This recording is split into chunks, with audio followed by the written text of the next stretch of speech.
Let's go! Let's go! Woo! Hello, chat. Oh my god, look at us. Hi. Oh my god, I know. It looks so good.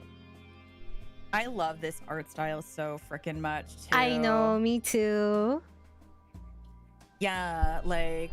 And I'm not gonna lie, I had to like really think too about how I wanted it, because I have the two where it's like just her mouth opening, but I love the hand. It's cute. I know, I have that. Wait, hold on. I think I have the hand too. Hold on. Why isn't it working? Oh, there we go. It's me pointing at you when you do dumb shit. Like right now. It's cute though. I like it. It's so us. Yeah, it is. It's super fun. I honestly, I don't remember anything that happened, but I guess introductions first. I look a little different. Chat, you may be wondering, hey, that's not the bitch you played with last time? Yeah, she's legally distinct. she's legally distinct. Everybody. Hello. This is Umi. I am,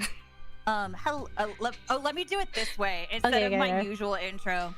Hello everybody. I am the legally distinct version of not Ophelia Midnight, who was part of vtuber's Gen 1 Catalyst. You cannot call me Ophi, and you cannot call me One-san, and you definitely can't call me Mommy. So instead, you will be calling me Umikyoku. Hi everybody. I am a yandere whale shark. I'm a voice actor and singer here to help you find your peace within the current of the ocean. That's my legally distinct wife. I divorced the other one. Yeah. Legally distinct. The way you said legal for a second, I felt like I was in trouble. I was like, were you not legal before? I was like, no, not like this. It's fine. Just legally distinct. It's just legally distinct. Yeah, that makes sense. Yeah. I look a little different too. Well, before I got Rana back, guys, I was a Maya. So if you guys could follow my other channel and follow Umi's channel, which are linked in the description, it's so fucking easy. It's even pinned in chat. Umi's is pinned in chat.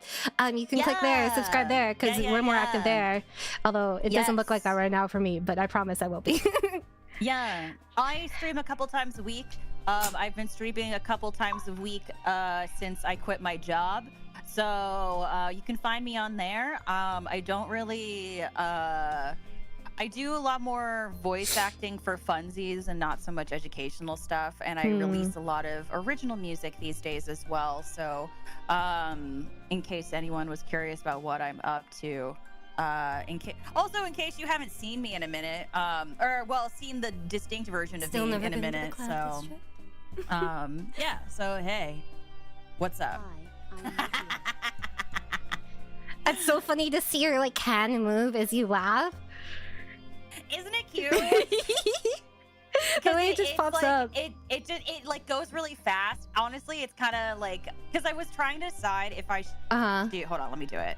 Did you set up the other states? Yeah, I did. Okay. So I could keep it up like this. I could do it like that, but it's not as cute. I don't know. I don't think. Wait, don't you have other expressions though? I thought you had other expressions. I do, but hold on. You have to set up a hotkey. It's actually really easy. Yeah, I have it like this one. set to the hotkey. But it's it's kind of finicky. Yeah, it's just it's really weird, and so I was just kind of you know what, whatever. That's fair. Because I have this the random moving where I just kind of move around and stuff. Oh yeah, I had that earlier, but I felt it was distracting, so I was like, but I want to wiggle. I only have it when I'm I set it to kind of slow, so that way it would only happen a little bit. And I took off the jumping because I thought the jumping was kind of distracting, especially because when I laugh, I have my really basically I have a witch cackle, in case anyone's never heard me laugh before, and so it looks crazy when I'm jumping around, so I just don't. But yeah, I don't know, I can't really I don't know, it won't change the states, and I don't really fully understand why. Oh, maybe you did the same because you uploaded the file that you were given, right? Hold on. Here, I did. You click on this, and then you have to click on the actual icon, and then the others will pop up. and then you assign them a hotkey. Oh yeah. Oh, okay. So the individual images have a hotkey. Oh, okay. Because I changed all the images. I just didn't change like, I didn't know that I could like set it to a hotkey. Okay, hold on. Wait, is it just did one effects, or is it like? No. You click the drop down on it, and then you go to the one below it, stage shortcuts. Right? Yeah. Yeah. Okay. So do I have to like highlight the image and then click state shortcuts?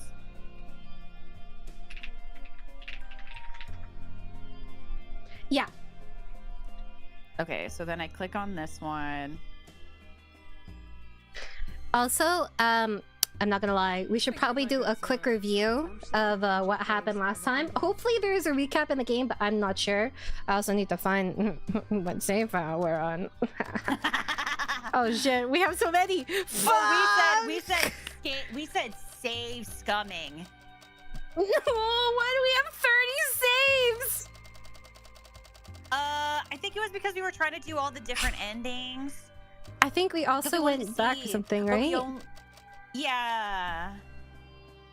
Motherfucker, god damn it. 10, okay, we have one contender, 10:05, 10:05, 45. What is the difference?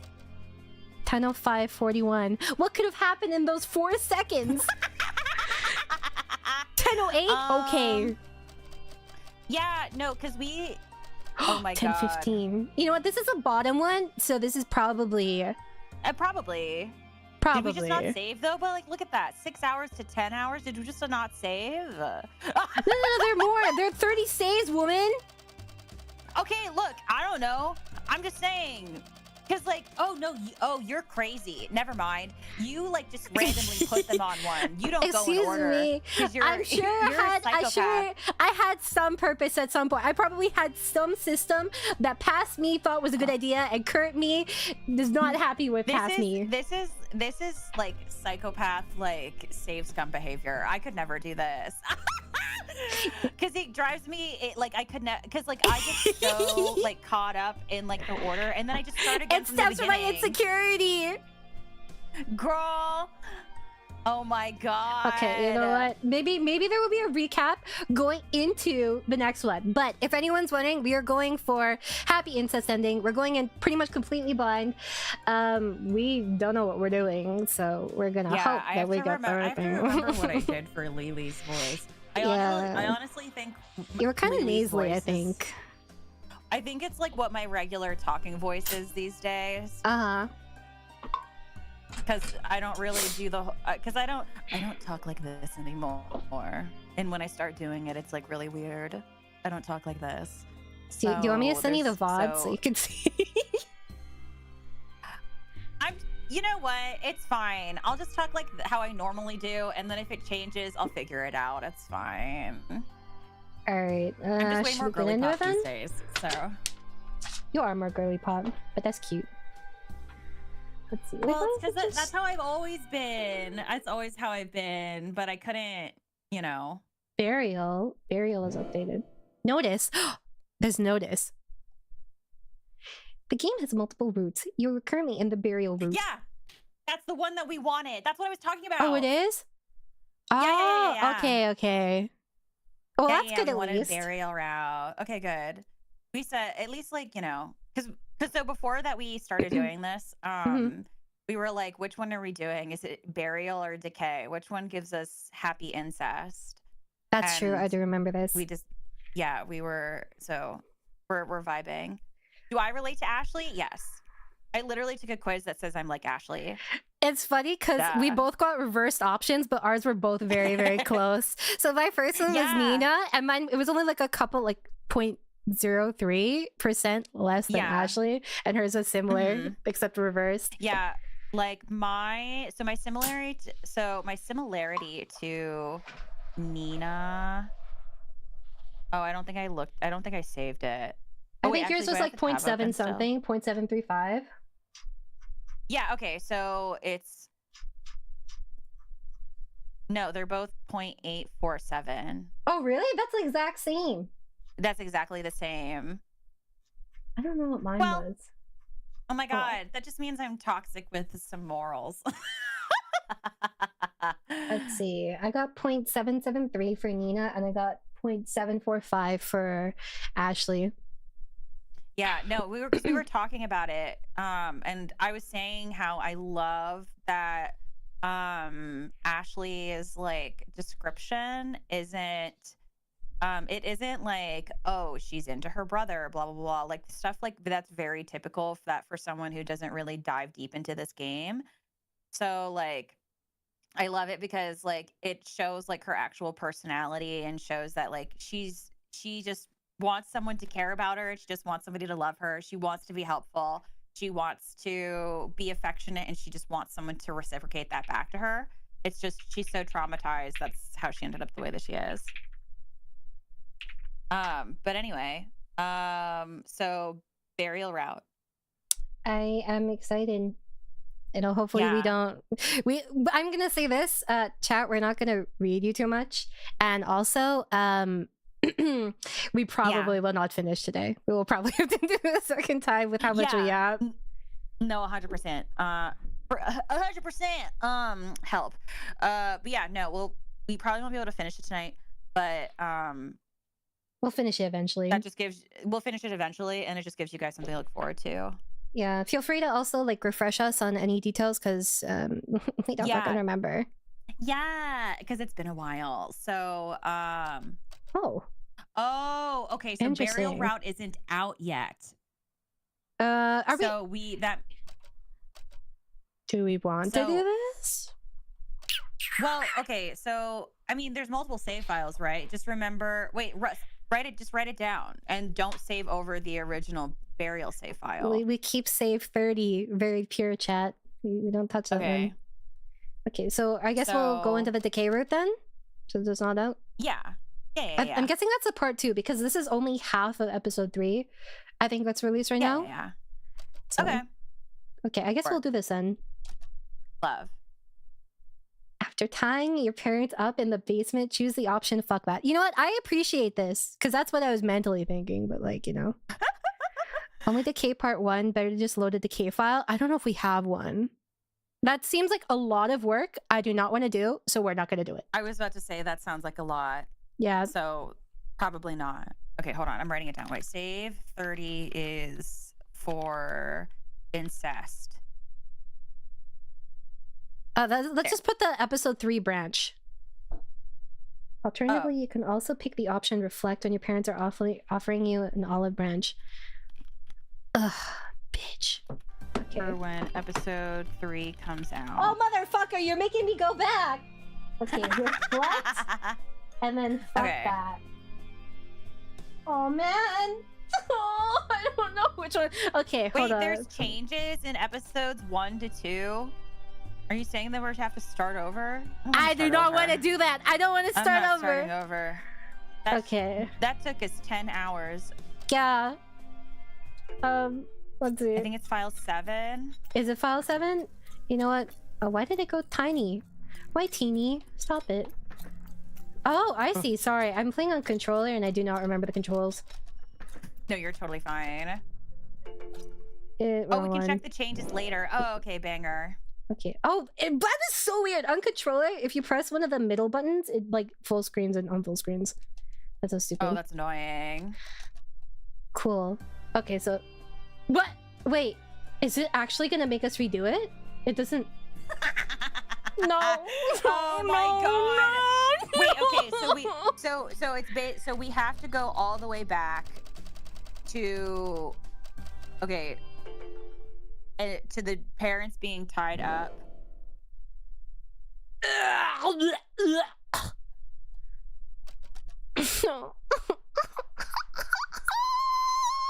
You can also pick the option reflect. Okay, well, this is why I have a million saves. Okay, let's try this one. Oh shit. Okay. Is this burial route? It didn't say anything. So it never gave me an alert. Okay. So did we do everything? Do you remember how to do this? I don't remember how to do this. Oh. Oh wait, we're supposed to put it in like each and every single one. I mean, I did put it. No, this is still burial. Oh, no, we're just stuck on burial route for this save, so you have to pick a different one. Okay, whereas I saw in one saves, they were tied up. Is this after or before? That's before, I think. Is it before? Delton talking to the parents? I mean, like, I think this is still burial, is what I mean. Sorry. Because, like, we're entering this, like, weird, like, headspace. So, like, any of that stuff is burial route. So we have to find a save that takes us to when, like, the parents are, like, in the basement. Oh! Let's fucking go! Oh, fucking work. Okay, I did not see it. In chat, somebody write it down so I can write it down. I think this was the 844 amount played. What the fuck? I think so. It's looking very eepy in here. Those look like sprinkles. They do kind of look like sprinkles. Father? Okay, do you want to voice the spooky thing? It's a demon. Oh, sure. Give me 1 second. Hold on a second. Sorry. I want to hear the girly pop demon. Hold on. I have to move all of my keychain because I wasn't ready. I was like, oh, I'm voicing Leyley, and so I have to like get all of my my desk is like covered in like acrylic standees and plushies and like keychains and stuff. Hold on. Mine has 2 moldy oranges and government papers. What the fuck? I've been like, they've been on my desk for like 3 weeks, and I'm like, yeah, I'll finish them eventually. Maybe is the time. Girl, no. Once I quit my job, my debt, like everything, like I felt like I was set free. I was like, I can enjoy pink. I can enjoy all these cute things again. Okay. Hold on. I don't remember whether or not we shot Andrew. I was not expecting a grime soul. How did you manage the ritual, I wonder? It is unlikely you will be of any use. Surprise me, little one. The reverb really sells it. Yeah? Yeah. Thank you, my good sir. It's cute. I like it. It was file 6. Was this file 6? Well, I mean, file 6? It's not like we lose anything if we go back, I guess. Let's check. File 6. Huh? But that's... Hey, you lying sack of shit. What do you mean it was file 6? What do you mean it was file 6? This is file 6. Maybe it was file 5. I'm assuming you made a typo, because what the... You typoed? Yeah, okay, yeah, that's what I fucking thought. Typoed. We were on file 5. Now we go back.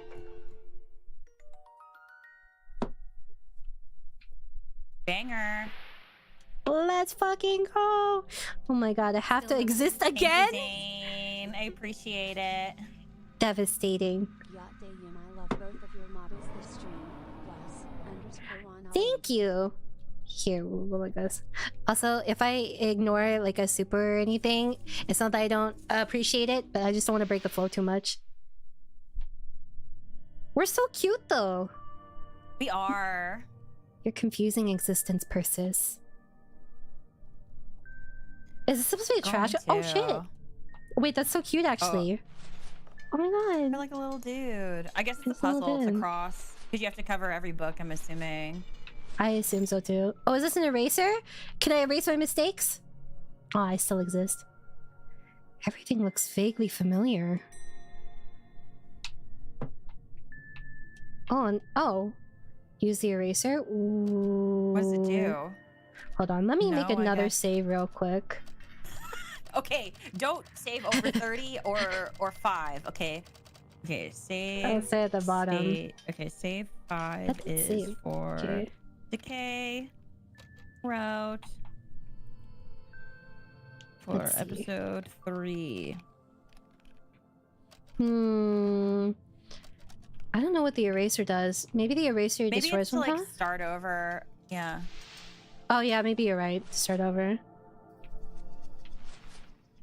I feel like I'm playing one of those what do you call it? Those like, you know, parking lot puzzles? Oh.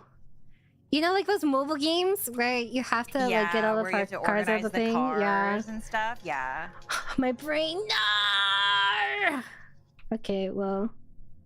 So it's just so, and then you go up to. Oh, I didn't mean to do that. You like magnetized on it. It's fine. No, You it's can go okay. down.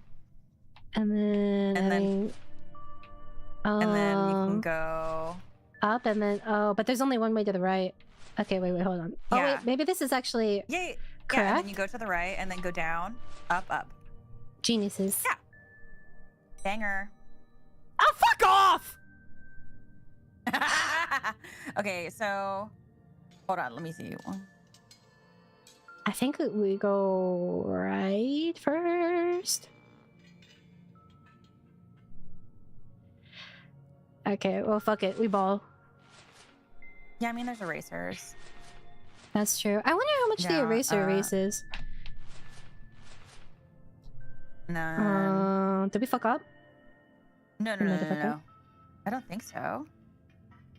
Well, because there's only... Oh, actually, it might... No, No, it because won't. if you go left, Oh, yeah, and then we you go up, and then we go down again. Yeah, down and then right, up, left, right, up. Yeah. Absolute geniuses. Easy. Better not be another one. Okay, hold on. This is very important. Another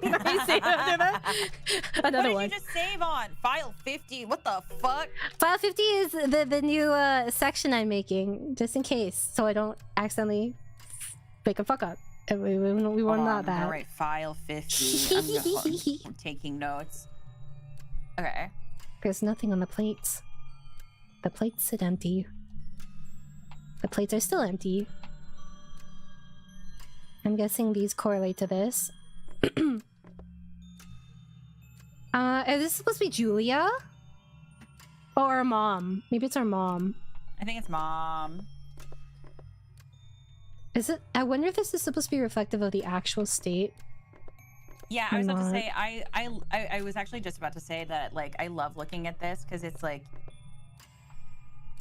you kind of get a better idea of what the perspective of each family member was from like the, I guess like a more imaginative perspective. What are your thoughts on this? I think bottom one's Ashley, then Andrew, and then the mom, and then the dad's clueless. Yeah, the dad was really clueless. I'm only unsure about Andrew. Oh my god, that blowjob line! I just remembered it. I feel like Andrew is either this one or the mask. What do you think? I feel like I think the mask.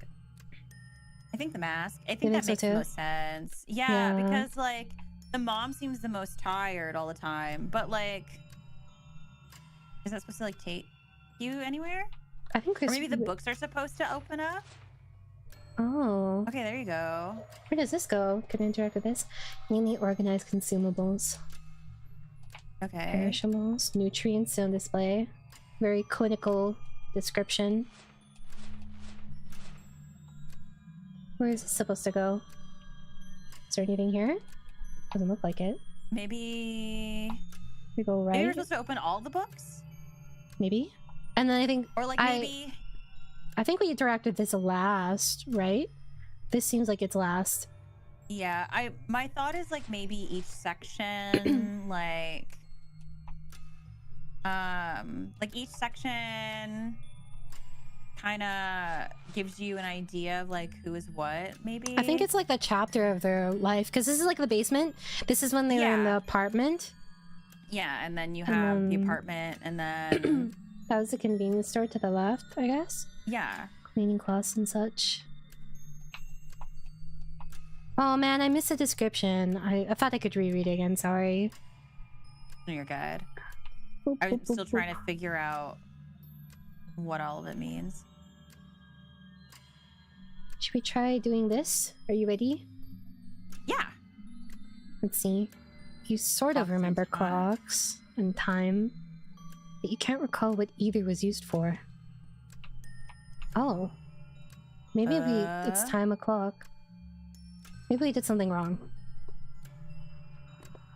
Maybe this? Maybe Angies? It's time o'clock? No. Must be something we're missing. Maybe the maybe the maybe Leyley needs to change, I feel like. Maybe? Maybe she's angry? Maybe she... Oh no, maybe she's like the mask. Because like maybe she has to put on like a happy face, you know? Because like she knows she's crazy and no one will do anything about it.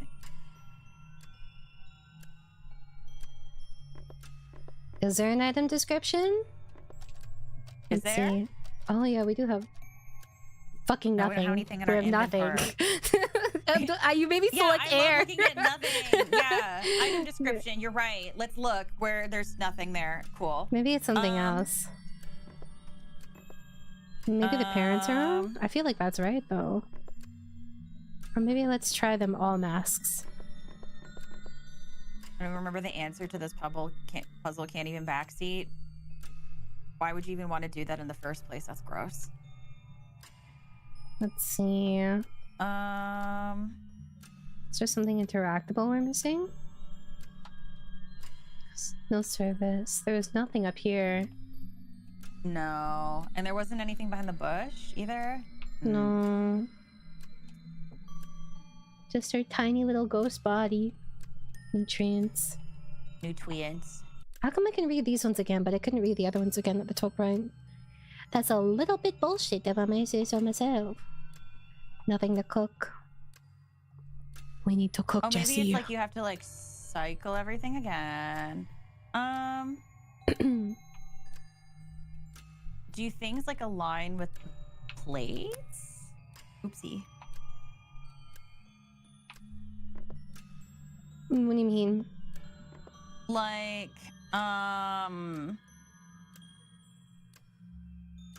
what's it called?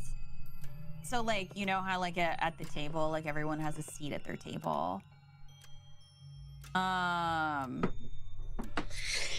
So like maybe it has to do with that.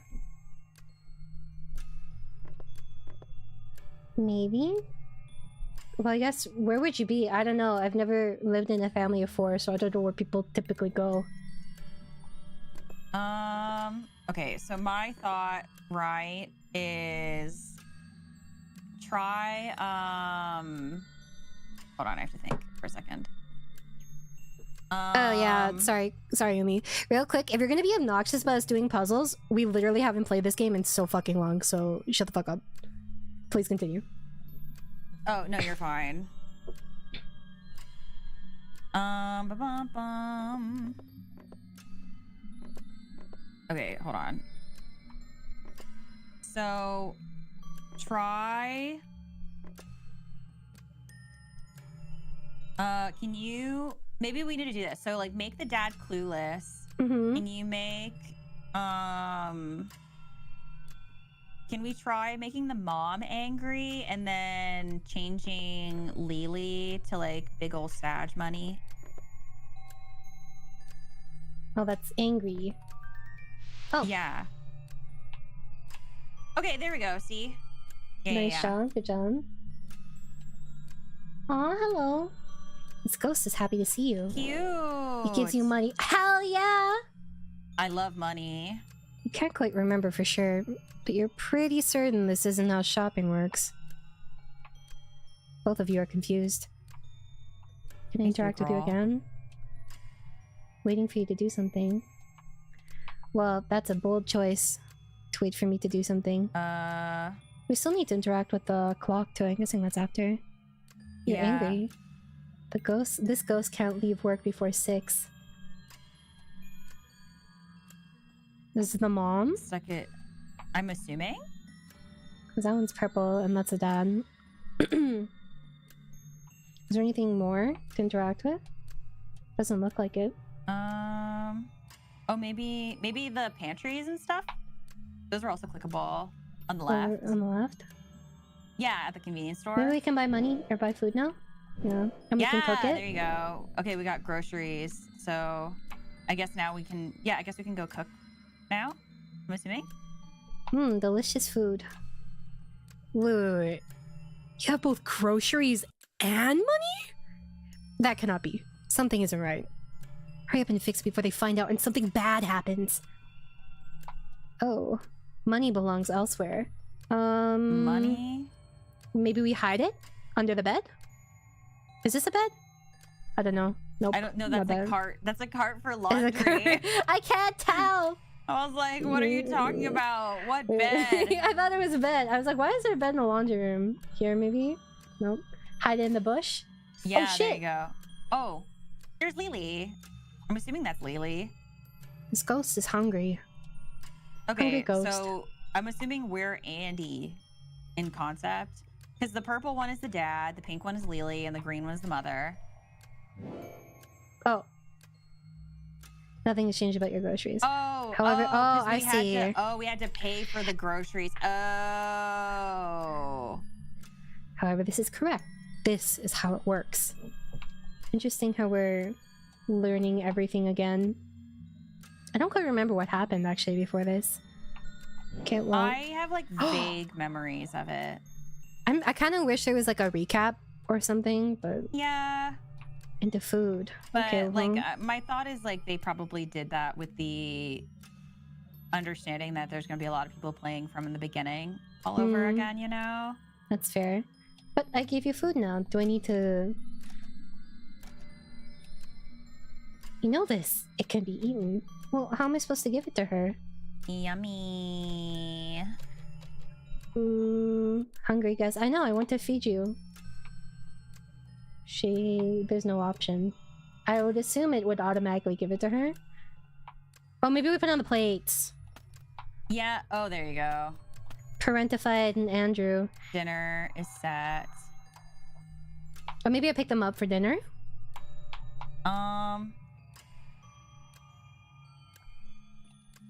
Nope, you're stuck at work till 6 o'clock. I'm guessing this is kind of like what Andrew had to do growing up. I just put her in my pocket. Oh yeah, and then you probably have to like sit them all down for dinner. Until 6 o'clock. Well, it's not 6 o'clock on the clock. But maybe we can still take her. Yeah, maybe? Probably not, though. No. Maybe we have to go up to the clock and change it? Oh, yeah, maybe. I thought it was like a path that you went in. Oh yeah, let's look at the item description for the ghost. This ghost is a burden. Oh, baby. Kind but aloof. That is a good description for the dad, I think. I feel like I have a difficult time because when you're that like negligent, can you really be considered kind? I think that I think your personality can be considered kind. I don't think that your moral compass, like, because like there are a lot of people who can be considered really nice through the eyes of other people, and like by table definition, yes, I think that they can still be considered kind. But I do think at the same time, like, what's it called? Kind people also still make really bad choices, and they still are capable of doing those things. I feel like, to me, I have a different interpretation because to me, kind implies like a sincere like kindness. Otherwise, like I consider the dad more pleasant. Yeah, for me, kindness isn't always sincere. That's fair. Because too many people are kind to get something out of it. But I would still consider them a kind person. Because, you know, like that is something that is a trait that they have, that they are capable of doing, but it does not mean it's a sincere or comes from a sincere place. I think I'd consider him nice. That's how I would describe him. Who should sit here? Oh. Is this supposed to be us? Grindstone, I guess, is us, yeah. I'm not sure how... Oh shoot! Wait. I should have Go saved. back. Sorry. You're can't. fine. Oh, then just pick one, I guess. I do think that we should sit beside Ashley. Yeah. So my thought maybe is like put Ashley on the end, so And that then way we us. can always sit there. Yeah. Then mom and dad. Well, there's something that I think that was clickable that you walked over that I want to see first before we put other people on the table. Okay. So, do you see that paper at the end of the? Is that okay? Oh shit. The unspoken table rules. Lime won't sit next to Pink. Oh shit. Okay. So, Wow. so mom won't sit next to Pink. That's fine. Lilac will sit anywhere but on Mother. the left. Okay, well that's. Oh, did we have it right? I guess so. We got it right. Yeah. So it'll be Leyley, us, mom, dad. Mom, dad. So this would be Lilac, Lime, and then us.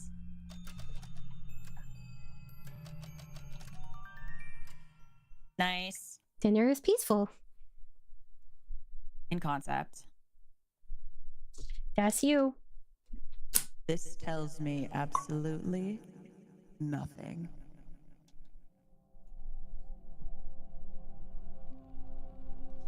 How can a grime soul have such a Mundane. Oh, I see.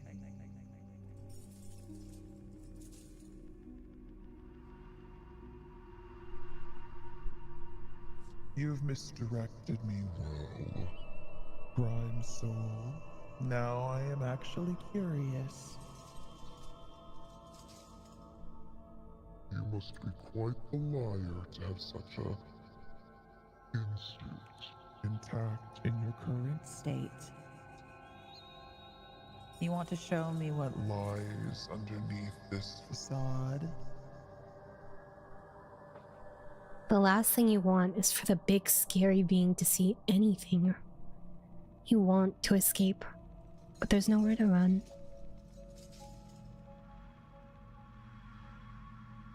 Stubborn. You think about the things that hurt. You try not to, but you can't help it. Something makes you recall memories and thoughts you didn't even know you had.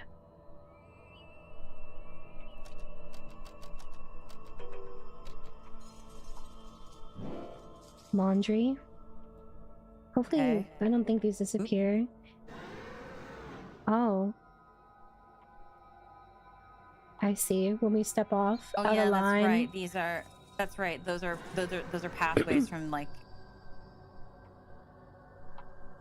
How controlling our mom is, I guess. Yeah. These are the things you must take care of before you have the luxury of doing your homework. Poor parentified Andrew. This device allows people to yell at you from great distances. You can't right now. Okay, I guess we have to... Oh, there's still more laundry to do. Up there. My god, woman, chill. Oh, it leaves a spot wherever we went. Is that bad? Pink Ghost is excited to show you her artistic endeavors. God damn it, you're the one who has to clean this up. You need something to clean this with.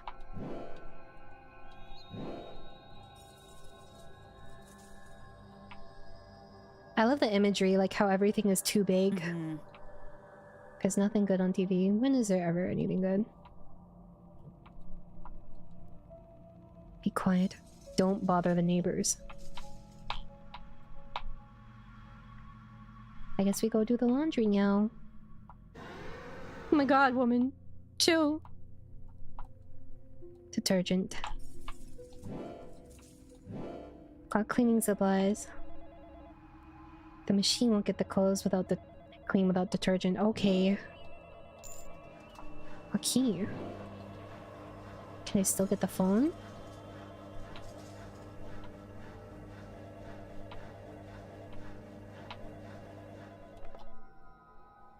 Hi, did you finish your part of the group assignment yet? Not to rush you or anything, but you've kind of left us hanging. Well, just get it done, alright? Bye. Another key. What is this for? Oh, I'm guessing for the doors. Yeah, up at the top. My god, woman, chill. And then we clean the walls next. Yeah. She looks very proud of herself. Maybe get the other ones first before you get that last one. I guess we need to move her somehow. Yeah. Maybe we bring her to the TV? Would she even be interested in the TV? Unless something particular was on? Oh, there you go. Pink Ghost loves this thing. Be it fundamentalist talk shows or drama from a bygone era, Pink Ghost will watch anything. That's probably where she picks up some of her more interesting language. Alright, you go do this. And then we can clean you up. will clean the top. Yeah, there you go. This is kind of sad as fuck. And then Excuse me. laundry. And then we're done, perhaps? Is this not done? Well, maybe we do our homework during this? Did we earn homework? Did it say? Well, we put the laundry in the washer, so maybe we can do it while yeah, it's so waiting. we have to do the yeah, probably. Because like we have to do our part of the assignment. And unfinished it shall remain until you've sorted out the more pressing matters at hand. So I guess we can't do laundry. Well, what will we do then? I thought... Leyley and Andy are in their early 20s. Did I make an oopsie? We cleaned up. Maybe we need more clean supplies? Nope. Nothing here. No, oh wait, maybe the garbage bag up at the top? Like, Yeah, that's what I maybe was we have to do thinking. something? But it didn't let me interact with it. Maybe I missed it. Nope. No? Nope. Maybe... Oh, we I was can go thinking we go along into here. any of the rooms. Does it matter And which one we go in then first? maybe it'll let you decide. Maybe? I know it's tedious, but just bear with it for a bit. Can't you do this much? I thought you were better than this. I'm not asking for too much here, am I? Knowledge. Was I that feel supposed like to be that the was the mom? mom. I think that was the mom. Yeah, I was feel gonna like it was the say, because mom. I've definitely heard those words before. Look, just shut up and do as you're told. Since when were you this unreliable? Stop acting like the world owes you something. This is everything that Andrew internalized growing up. Oh, boo-hoo. Poor you. Shut the fuck up, you spoiled little shit. You've got no idea how good you've got it. Man, their parents really should never have had children, for real. Why are you guys reproducing? Oh, you wrote down some knowledge. An unfinished lesson. Do we miss a key or something? Maybe we interact with Ashley again? Oh, probably. TVS Pink Ghost distracted. Or like, take the crayons maybe? Yes. Oh, wait. Oh, well, Oh. she needs paper. Maybe from our room? Oh, maybe, or maybe the office and then bring her paper? The office? Oh, yeah, where you were doing the homework. Oh, wait, hold on a second. Eh? Wait, do you see this? Oh. The Oh, spots yeah. where we got damaged, we can go now without getting yelled at. Interesting. Huh. You'll get yelled at if there are doodles on your notebooks. But you'll also get yelled at if there are doodles on the walls. Get yelled at by... I'm guessing mother. I Or teacher? mean teacher, because like... Yeah, because then if it's Yeah. walls, then mother yells. If there's no paper, then Pink Ghost yells. 100% teacher. Because like, you have to come home to your family and you have to live with this. But like, a teacher, you can talk your way out of it. And you can also, and you don't have to, and you don't live with your teacher. You don't have to go home to them. I wonder if this is like the lines that they keep crossing. Like how you can go over that. Once you do it one time, it's not so bad anymore. Yeah. Yeah, because once you do it once, you already know what the reaction's gonna be, so you might as well.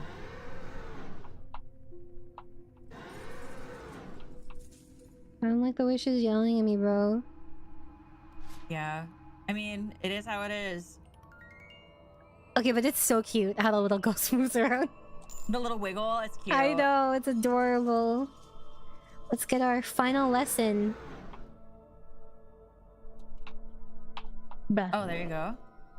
Okay, Nice, then we go yeah. back up and we unlock the final door.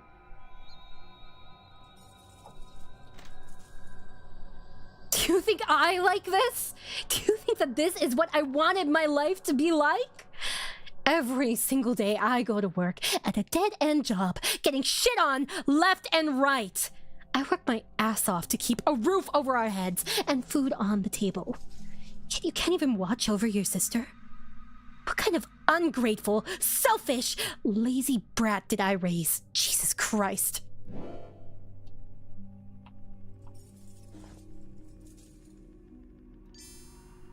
Older sibling problems, am I right? For real. Finished studying How to Be a Walking Disappointment. Oh, what a good book.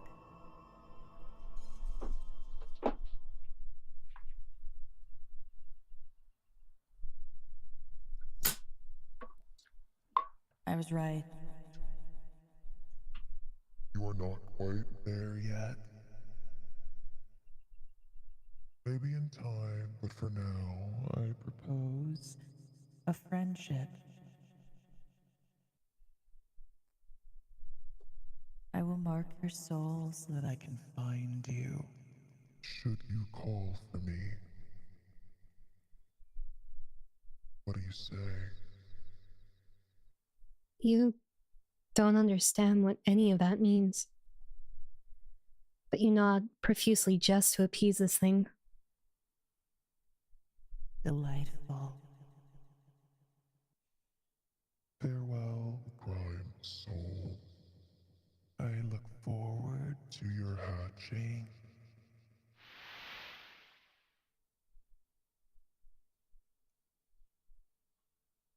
Oh, before I forget.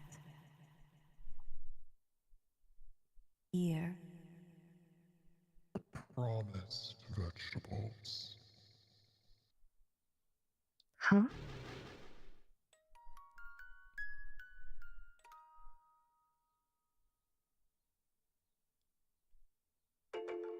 We're so back! Nice! We are now Andrew. Perfect. It reads on your test. This has got to be a mistake. Well done, Graves. Keep it up and you'll be going places. Your first ever full marks. Maybe you really could be going places. And maybe those places could be so far away you'd never have to come back.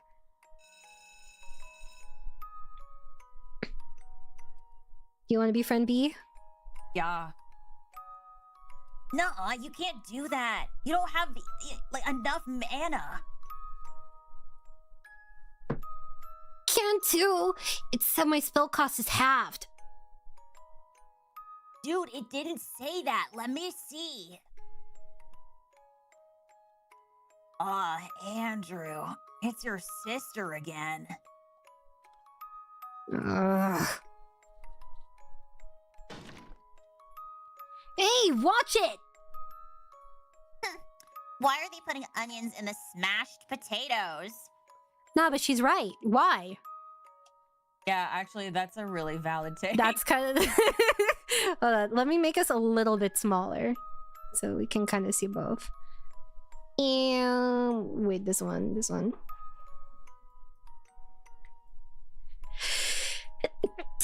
Excuse me. Bless you. Thank you. Yeah. Go big. There we go. I think this looks good. Thoughts? Unless people just want our bodies on top of the sprites. But they're so cute. The sprites are so cute. Like, well, I meant like us on top of them, since we're voicing them and we're the priority. Duh. Looks good. Okay, thank you. I don't know, Leyley. Why even call it smashed potatoes when it's smashed potatoes, onions, and some green stuff? So true. Dill. The green stuff is dill. Whatever, it's gross. Speaking of gross, please don't talk with food in your mouth. Oh, you don't like that? How about this?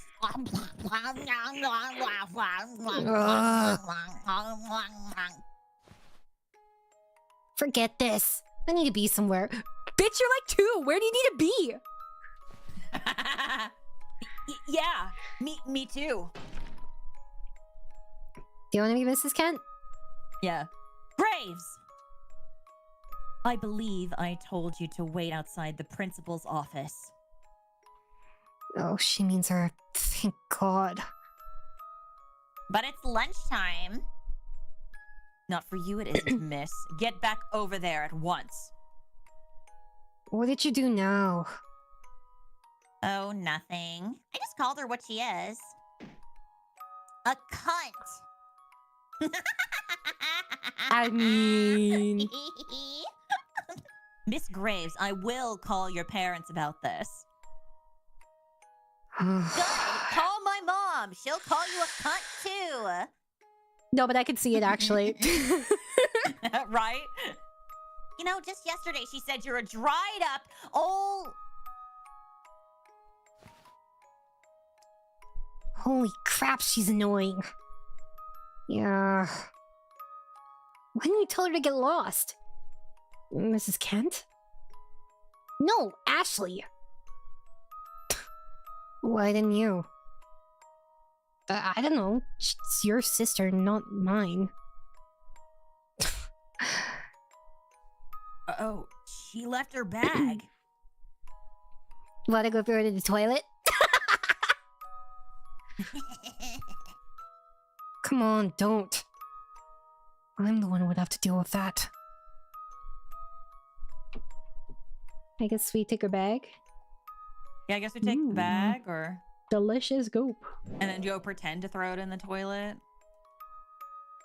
If she were my sister, I would have punched her lights out already. Kinda valid. Well, you'd love to do that. You'd just as much love to punch your friend for saying it. Punch him! Do it! But alas, no one gets Coward. punched. Coward, coward, coward, coward, coward. How come you never play magical magic cards of magic with us? Those things cost a lot. So, ask your parents to buy you some. Okay, you got me. The real reason is I suck at that game. I knew it. I'm happy just watching you two play. Well, if you ever change your mind, I'll teach you my super tactical winning moves. Yeah, thanks. Who's this bitch? Is this? Oh. Hi, Andy! Huh? Shh. No, it was Andy. Oh, sorry, this is B. This is you. You do B. My bad. No, it was Andrew. Oh, I thought Ashley said Andy. Say, I was wondering if you could invite Ashley to sit with you guys sometime. Oh, Sure, I guess. Will you sit with us too? that defeats the point. Oh, well, I guess I could. Sometimes. Great! Looking forward to it! Stupid dumbass kids. Leave that. Okay. They're still talking? What? Okay, my bad. Okay. I did it. I waved at him. I don't get it. Well, everyone is so annoying at this age. Holy moly. Am I the problem? No, I think anyone under the age of alive is pretty annoying, so. Yeah, you're right. Let's see. Oh, there you go. I guess you give her bag? I guess so. Do we want to interact with the door first? Or them? I mean, I guess interact with the door, because I don't see why you'd have to go in there. A smell of burnt coffee wafts from the office. Please don't bother him without reason. The principal is an extremely busy man. Okay, suck his dick more, woman. Well, if it isn't Andy. I knew you'd come after me. Yeah, wonder why. She smirks as you chuck her backpack to her. You really should start sitting with your own friends at lunch. You're going to be left out otherwise. I'm already left out. What about those two you were doing that art assignment with? Ugh, but they're so annoying. Sounds to me like you'd fit right in then. Wait, you want to skip class together? You'll do no such thing. Ugh. Please try to make some friends, Leyley. Then wait for me after school. We'll see. Needing more? You should take not to call your sister such an infantile nickname. Oh my god. I thought I was the thief of joy. Crazy. That's a crazy line. Okay. She said, grow the fuck up, because I have a stick up my ass. She really Holy does. shit. What's wrong with it? She came up with it herself. Language is meaningless if we don't refer to things by their real names. Okay, cunt. Oh my god, you're so exhausting. Insufferable woman. I'm sorry, Mrs. Kent, but my sister isn't a thing. You know what I mean, and I do not appreciate the tone of your voice. I apologize. Going forward, I'll be taking your opinion into consideration. Thank you very much. Yo, eat shit, bitch. I hate you. That's why I suck. actually called What her a the cunt, fuck? though. I was about to say, no wonder. Like, goddamn. I would have called her a cunt, too. Holy shit. I don't care. Send me to the principal's office. Be a bitch to me. I'd love to see what you can do. Try it. Well, I'll see you later, Leyley. See ya, Andy. You hear Mrs. Kent mutter something under her breath. Something about apples not falling far from the tree. Lady, get over yourself. Holy shit. You're probably just miserable because you couldn't have anything to do better. Like, oh my god. Teachers like that literally just become teachers so they can have a sense of power. Oh yeah, no. I talk about this myself a lot, but like in acting school, like all of my teachers, they were people who did not have successful acting careers. So and I mean some of them did, and they weren't awful, but the ones that were extremely jaded and did not have like really insane like acting careers, they took it out on all the students, and I was definitely one of them. And so it's like those people, they just want to feel like they can get something back for all, and like they need a way, they want to like take their experience and like shove it at you and be like, this is what happened to me, so that's what's gonna happen to you because you suck, bitch. And it's like, okay, sure, whatever. I just want to spread You're taking misery. advantage of like students. Yeah, taking advantage of students. It's really disgusting. Disgusting. Hey, Mom, do I really have to come? What the heck? Why is it? Hold on. Here, one. Okay, there we go. Sorry. There's another test on Monday, and I like to study so that. Who's the mom again? Who voiced the mom It was last you, babe. time? It was me? It was you, babe. Alright. Mhm. Tests at your age don't count for squat. Besides, you can study at your grandparents'. Where is Ashley? We need to get going. I think she got detention. Not again. What was it this time? Actually, don't tell me. But it was Mrs. Cunt being on brand again. See, I fucking knew that the mom would do it too. I was like, it definitely sounds like something the mom would do. She always gives me the stink eye.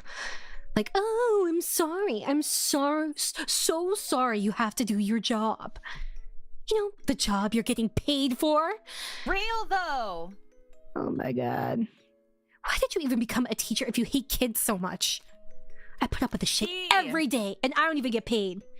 I mean, like, I understand kids being frustrated, but like that, she is clearly just a miserable person, you know?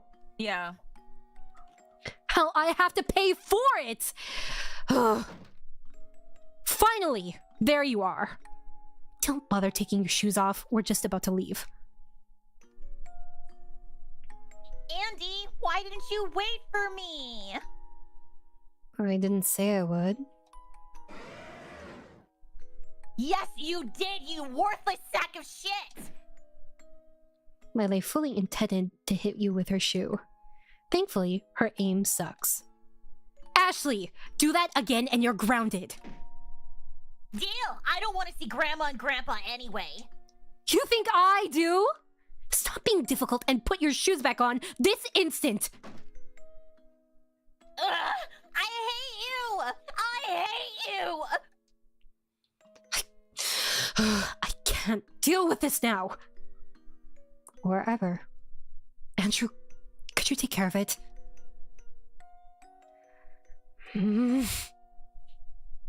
Well, hurry up before she makes a scene. Got it. Caesar. My religious saving. Soon we'll catch up to file 30. Save Got a scum, shoe. save scum. Can I go over here and when we got a shoe, and then we'll have to put on a shoe, and then we'll make Oh my up. god, I forgot about this about this apartment. I know, already. right? The shithole. Yeah. Lady, did you know that you're living next to a cultist? Oh yeah. Mrs. Ken has been trying to contact you. I know. So, what did she say? As if I didn't hang up the second I heard her voice. The last thing I'm spending my day off on is listening to her bitch and moan. Fucking bitch can't even get my name right. She keeps saying Renee instead of... Renee? Renee? I'm assuming Renee. I think it's Renee and then... Renee, because that's an EX on Tegu. Yeah.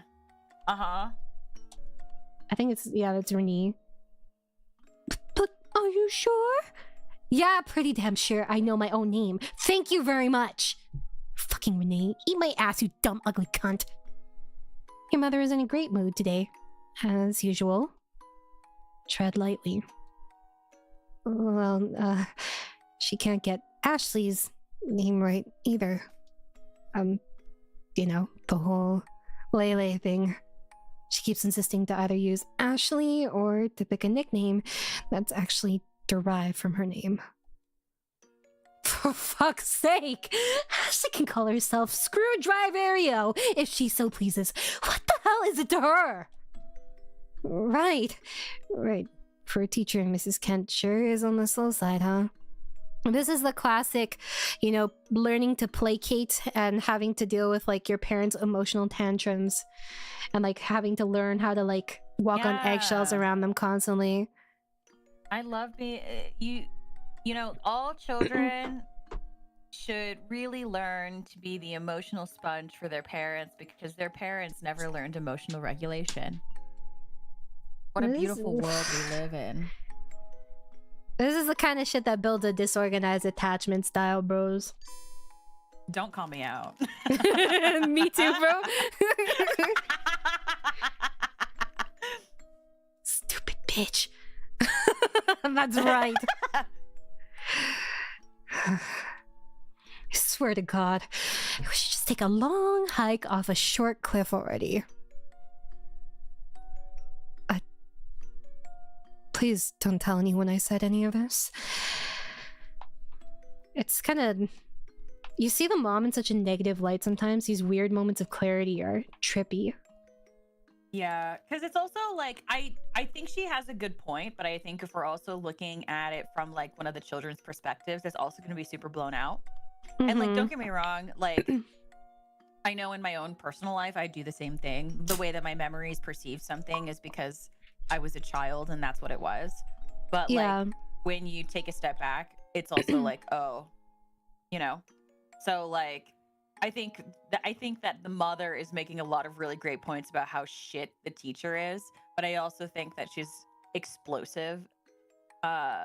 She has no like, capacity to filter. so. No capacity to filter, and she also has no emotional regulation, and she is putting that on her both of her children. And when one of her children doesn't want to help her emotionally regulate, Leyley, she gets more upset, and like takes it as like, from what it looks like she takes it as an attack to her. And so when Andy is the only one left to have to take that on, that's when she starts calling him like an ungrateful brat and all that kind of stuff, like that we saw earlier. She talks to Andrew like he isn't a kid. Well, the thing is, Andrew's parentified. He isn't a kid to her. He's the parent whenever she isn't around. That's his role. Yeah. And this is the kind of thing that like really fucks you up. Turning on the TV now would send your mother into a fit. Is there anything more we can interact with? Let's see. We got the TV. It's also just in general, like this kind of stuff is also the reason why a lot of the time you'll see like older siblings, when the moment that they have the opportunity to leave, they will leave. They will not they don't come back. And like even if they have a younger sibling, a lot of the time the younger sibling will tend to feel abandoned in some capacity because the only person that was looking out for them was the older sibling. But because the older sibling is just desperate to get out and wanting to live a life that is a lot healthier for them, they leave and then don't come back the moment that they're able to. Yeah, it's like really you have no life of your own. I know, like it wasn't quite this bad with my sister and I, because like I'm the youngest in my family, right? But my sister definitely, like we have like a fairly large age gap, even though we're best friends. But she definitely had to take care of me more. And I personally never really felt abandoned, but I can see why she left. And like there's like a sense of hyper independence too that's often built from having to be parentified, you know, because you have to look out for all your needs and you have to look out for someone else's. So like as I'm an older sibling, and that's basically what happened to me is like what's it called, like my sister and I are super close now, but the moment that I was old enough to move out, I moved out, and I never went back home unless I needed to. And I know for her, especially because she was young, she felt like I just kind of like left her by herself to try to figure out how to be independent on her own. And another thing that tends to happen in a lot of these scenarios, just speaking in general, is like the person who is forced, I mean, when you're forced to grow up too early, you are you become independent way too quickly, parentified, I guess. A lot of the time with older siblings is that it tends, the ability or the underlying feeling of an expectation to constantly take care of everybody never goes away. I in a lot of scenarios for me, as much as I don't want to be that person anymore, I am always thrust into a position in groups where I have to take care of everybody. And like sometimes it's also self-inflicted. Like if I'm bringing a bunch of people together, you're so worried about everyone is making sure everyone's needs are being met, everyone's comfortable, and everyone's getting to XYZ. And so like it is its own form of trauma. Even though it may seem nice to have a mom friend, a lot of the time it stems from the fact that no one was willing to take care of them, and so they don't expand it out to other people, so that way it doesn't happen again subconsciously, basically. Yeah, and unfortunately, a lot of the time too, for people that have been in that position, it's like it's a comfortable position to be in, because not because the position itself is comfortable, but it's familiar. You know? Yes. Yeah. Like I know for me, I don't have the younger sibling experience, so I can't speak to that, but the older sibling experience, like for me, I have a really hard time not becoming the mom of the group, just because it is so quote unquote natural to me. For those of you who know me, you're probably used to the concept of me being quote unquote the mom, right? I personally hate it. It can be exhausting. Yeah, it's exhausting. I fucking hate it. I really don't enjoy it, but it is comfortable for me. It is always comfortable for me to make other people to make sure that everyone feels safe and comfortable. But I hate it because I never get to be in the position in the receiving end of that position. I always end up being the person who has to like oversee it all to make sure that everyone's needs are being met, because I know that I'm capable of doing that. You know what I mean?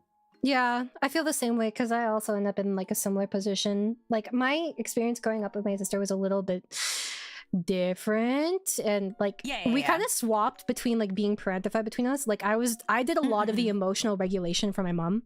Like I did a lot of like the placating, the soothing, you know, because she had like a very explosive temper. And the thing is, like when you become like the mom friend, right, it's like you're so used to it, but also there's still that like subconscious kind of need to make sure everything goes okay, to have like some sort of like sense of control in your own life, because you never had like control when you were younger. My sister is also that way. My sister is also that way, because once I was out of the house, because like for me, because like I was never able to do that for my own mother, but my sister was always able to do it. And like as I got older and having that desire to be free, I became more, I guess, like quote unquote childlike, in the sense of like I was following more of my impulses to try to get back a childhood that I lost. And so it's that concept of also having to swap roles, because she was also then put into a position where she had to do what I was doing, because I no longer wanted to take on that role. Does that make sense? No, I totally get what you mean, because it's like the exact opposite for me. And like it's scary to like have that kind of like mentality kind of polluting all your interactions in your life, and you're like, well, I personally wouldn't say it's bratty. I think it's more like you felt so incredibly repressed in your childhood. Like you weren't allowed to get angry, you weren't allowed to get sad. If you did any of this, you were punished, because you were supposed to be the parent, or you were supposed to like have a handle on things because your parental figure could not, right? And then you are finally in a position where they aren't as scary, or they cannot like inflict the same level of punishment on you that they could when you were a child. So now you actually finally have the freedom to express the emotions that you couldn't before. Yeah, exactly. So like, what's it called? So it's like, it's because I talked about this a little bit. Like what's it called? As I said before, it's not my favorite thing to be the mom friend. It's not really something that I really enjoy, just because of all of what that entails for me. But in just using it as an example, when I quit my job, I was basically leaving that like quote unquote mother role behind, because you want because I'm building off what you're saying, is like you want what you're doing to other people to happen to you, but in knowing that you have a tendency to take on that role, you kind of have to figure out how to quote unquote mother yourself to get that kind of satisfaction and that kind of thing. It's I equate it a lot more to like healing the inner child and all that kind of stuff. So it's like, for me, a lot of like my behaviors like behaviors that are comfortable for me are like being silly and impulsive and making really stupid jokes. I love plushies. I love bright colors and things like that. And for me, that is healing on its own. And now I, as an adult, and having had the space to now be okay with, because that's another thing. People don't recognize vulnerability either in those scenarios. People don't recognize that people, when you are trying to take care of everybody, you do not feel like you have the room to be vulnerable because of what Rana said earlier about how you are so used to getting upset, or not getting upset, someone being mad at you for expressing your feelings, whether it's sad, anything that's not happy. So you don't feel allowed to be vulnerable. So learning to be vulnerable and, you know, healing yourself in that way by being childlike in any capacity. What's it called? It's, you know, recognizing that you're able to do that for yourself is like for me, I think, is the only way to really come to terms with it. Because you can still do it, but having more control of when you are able to be the mom friend or be a caretaker is a lot. It's a really hard thing to get to instead of constantly defaulting to it. Does that make sense? No, I totally get what you mean, because there's a difference between being forced into a role and doing it because like you enjoy taking care of people, and like it's not something that you feel is a responsibility that's like having you in a chokehold versus like something that you feel comfortable doing and you know that people are not going to take advantage of you. I don't know if you personally feel this way, but like I know for me, part of the reason why I end up like taking more responsibility in a lot of situations, like whether it's like emotional or like legwork for stuff like organizing things, right? A lot of it is like because you want to make sure everything goes smoothly because you're so used to things not going smoothly and then chaotic. Yeah, and when they don't go smoothly, like it's a source of like massive anxiety, but not just that, you're worried it'll set someone off. Like it's this constant like cycle of like, how do I prevent this person from getting upset? If I don't do this, this person will get upset. It's not just like, oh, I have to do this because that's what like responsibility is. No, it breaks down into these little consequences that are everywhere throughout everything because that's what you're used to. You're used to like all these little ripples that just cause a massive explosion from your parental figure. Yeah, no, completely. I have been in, and the thing is, it's like you, at least in my personal experience, like I have entered situations like that several times in groups of people, and sometimes they're worse than others. I know one time, like it was so bad that I had to like silently leave, because it was like months of like all-consuming like trying to take care of people, but then it was like also to a point where I was like really suicidal, basically, just for lack of a better word, or rather not for lack of a better word, but just like, not to put it lightly, but so like it's a cycle that is really, really difficult to break, because like you always feel like that something will be your fault. Even if it's not your fault, you will always feel like it's your fault. I still feel this way. I'm still always this way. I have like horrible reactions to things. Like people will be like, hey, Umi, can I ask you a question? And be like, what did I do wrong? Or like someone will just DM me out of the blue. Like, unless it's like they're starting the conversation right off the bat, I think I did something wrong. And it triggers my fight or flight sometimes when I see like, can I ask you something? I hate it. I can't. Like someone did it to me the other day, and they're like, Umi, hey, Umi, are you available? Hey. And I was like, oh my God, what's happening? And then they didn't respond for 10 minutes. And you worry something happened to them. Out. Like, that's why I say, it's like, it's nothing bad. You know, like if I say, can I ask you something? Yeah, same. I can't do it because I always think that I did something wrong. And I always have a habit of apologizing in advance. And depending on the person and depending on your experience, like you also end up with like, it goes back to the eggshell thing where it's like you constantly feel like you have to apologize for the fact that you exist. So like seeing Andy go through all of this, it's very like, oh, I get it, because like I understand how it feels to try to lighten the mood, and I understand how it feels to like walk on eggshells because you don't realize, you think and you feel like your existence is extremely inconvenient to everybody around you. And but the problem with that though is that if it goes on long enough, a lot of people, me included, have a really hard time when it changes. Like even to this day, when people are like, I love you, I'm like, that's a temporary feeling for you though. That's gonna go away. My immediate thought is, for now, you do. When is it gonna end? What am I gonna do that's gonna like knock me off this pedestal that you have? Yeah, exactly. 100%. I mean, Kilmoras know this about me because I mention it, but it's like, you are what's it called?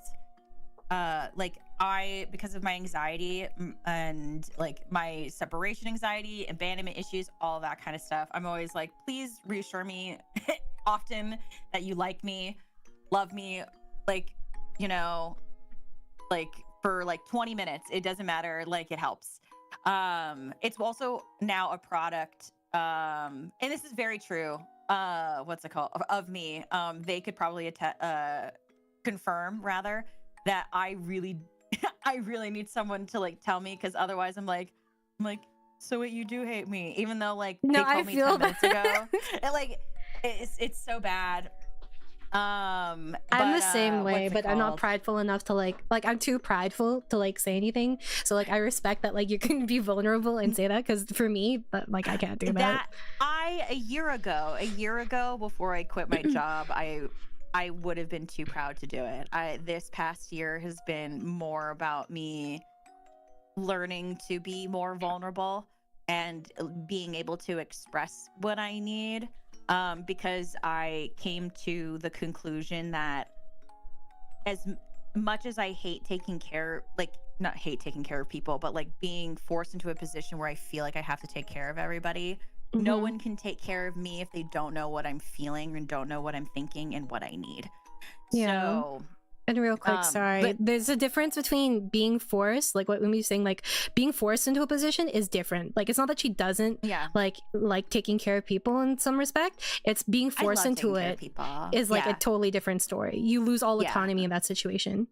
Yeah. Sorry, continue. No, you're fine. I love taking care of people. I love making sure people are okay. I love being helpful, and I love feeling useful, and that's very sincere, like for me, but I don't like being forced into that position, because then I feel trapped. I don't know if anybody else can relate to that, but when you're forced into a position or take on a quote unquote adult role that you didn't ask for, that's like a lot. But what's it called? No, like a year ago, I would have had, I think, I would have been, because like a year ago, I was too scared to talk about like the fact that I loved Glee at the extent that I do, or like the things that I enjoy at the extent that I do. I was very afraid of it. These days, I'm not so much anymore. It's taken a lot, but I got there eventually. But what I originally wanted to say was, it's a huge reason why now I try to, and you know this about me, I try really hard to be really direct with people, because my, what's it called? My anxiety hates it when other people are like, leave it so vague that I have room to think that I did something wrong. You know what I mean? No, I'm totally the same way. That's why like I'll ask like clarifications, or like when I'm talking to someone, right? If there's like, if we're discussing like an interpersonal issue or whatever, like I'll clarify as much as possible, because I know like there are all these loose ends in their head that they will like seek out when they're overthinking. And like I feel like a lot of the childhood for people doing this and people who have to emotionally regulate their parents, it's being as small as possible 90% of the time, and then being as big as possible when you need to be useful, you know? Yes, completely. My 2025 resolution actually is really funny that you say that. My 2025 resolution is has been to not to make myself smaller to accommodate other people. That's been my resolution for this year.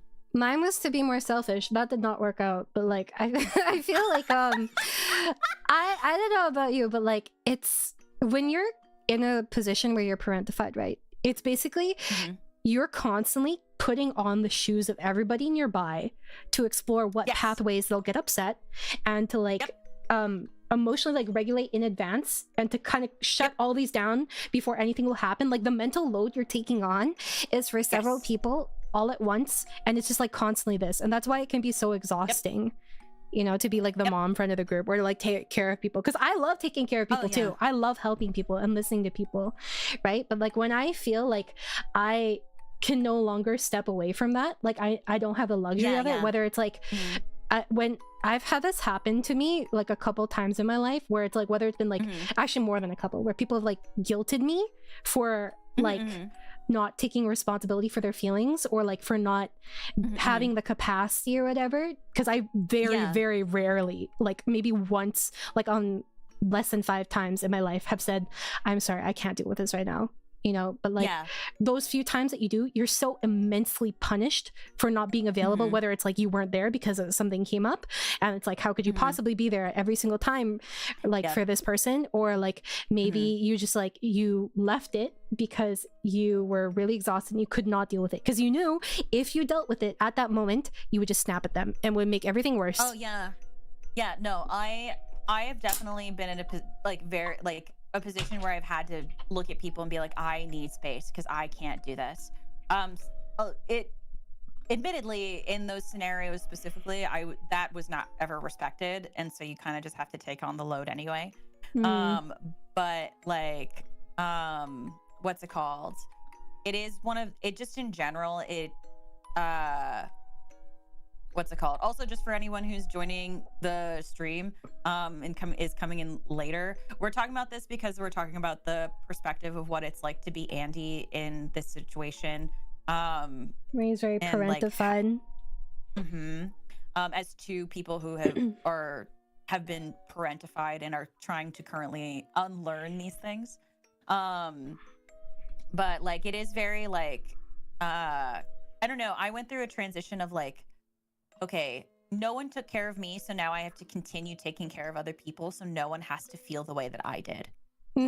It's like and it's like part of this thing in your head too is like, in your head, this was the worst thing you could experience, and if you at any point become that, if you are at any point not available to someone, you feel like you've become what you hate. You know what I mean? Yeah, exactly.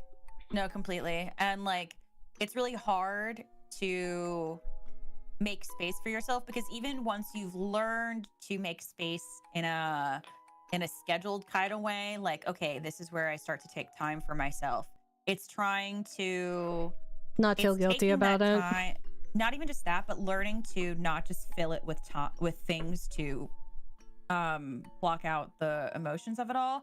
Like for me, I've learned to make space for myself. Say, this is the foundation I stand on, and you know, I am making room for myself to sit at the table. I'm making room for myself to walk around and breathe when I need it.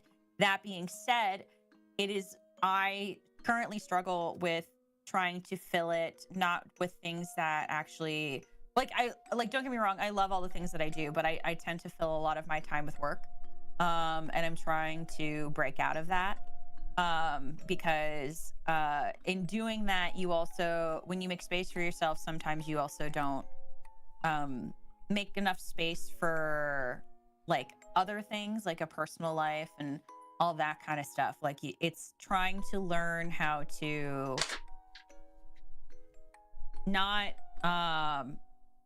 basically, you've done all this work to do something for yourself, and then you're just like slapping a band-aid or trying to fill it with something else, so it doesn't feel like a void, and so you don't feel the need to address it. That's why a lot of people are workaholics, because then they don't have to address it. And it's like the mental space too, because like, let's say you finish all your work, you have a couple hours to sit down and rest, right? It's about letting yourself and like kind of training yourself to not think about what's next constantly, you know, Yeah. to have that like weighing on your Yeah. head. Yeah, no, totally. So, and that's for me, like that's kind of like my what I'm working on now, because now I have meds. I'm on meds now. Let's fucking go! Which, by the way, I know we last talked about this like a week ago. Love them. I know that when we last talked, when I last mentioned them to you, I was like only on day 1 of it, and I was just like, oh, it's kind of banger. It's like, okay, we'll see what happens. Love them. After a week, I actually really do like them. Is your 10 out sleep of good 10. now? Is it a lot better?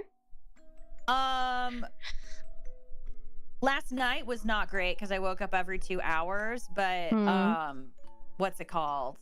Outside of that, I have been sleeping like a solid 6 to 7 hours without really waking up too much in the middle of the night. So that's pretty good. Yeah. We take those. And just so everybody knows, like, if you are ever afraid to take medication, I was really afraid to take medication because I was worried that it would get rid of, I was worried that it would take away my personality. That was like my fear. That's probably like really weird, but I was really afraid of it because I was like, who am I without my mental illness making me funny?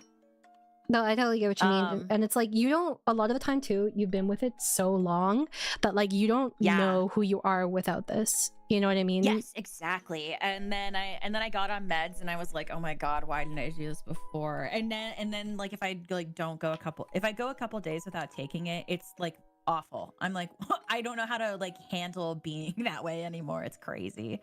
Chat, you don't have to worry. You're already boring. Oh my God.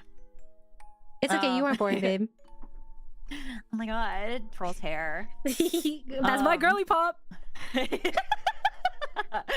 But yeah, no, like if you guys like are thinking about taking meds, or if you are too afraid to go get meds because you're worried about it like stifling your personality or whatever, know that it doesn't do that. It only allows you more breathing room to make your personality flourish even bigger than it was before. Yeah, it's like, I haven't been on meds in a while, but a lot of it's kind of just like the overthinking that you do kind of goes away. I mean, obviously it depends on everyone, and I would also like advise you, if you are going to go on meds, do not expect everything to immediately be hunky-dory. There's a lot of trial and error that goes into it, and if you find that something isn't working for you, that's totally okay. Tell your doctor. Like, you're supposed to like wait like a couple, like I was told a couple months, but like at least a month minimum for it to like fully titrate into your system. I was about to say I do a month for testing. I think I'm on I'm on month 6 of trying new meds to try to find the right ones and the right dose. And one, it's awful. I hate having to go to the doctor every month because it's expensive. But what's it called? Some of them are okay, some of them kind of work, and then some of them really don't work, and then some of them are actually really bangers. So so like it is a trial and error. But like, you know, if you are afraid of it, I highly encourage you to try to break out of your shell and tackle on to take on like not take on, but garner the courage to give it a go. I know it took me a really long time to do that. So but I don't regret it. Thank you. I would also say too. Sorry? Oh yeah, I said, but yeah, so that's all.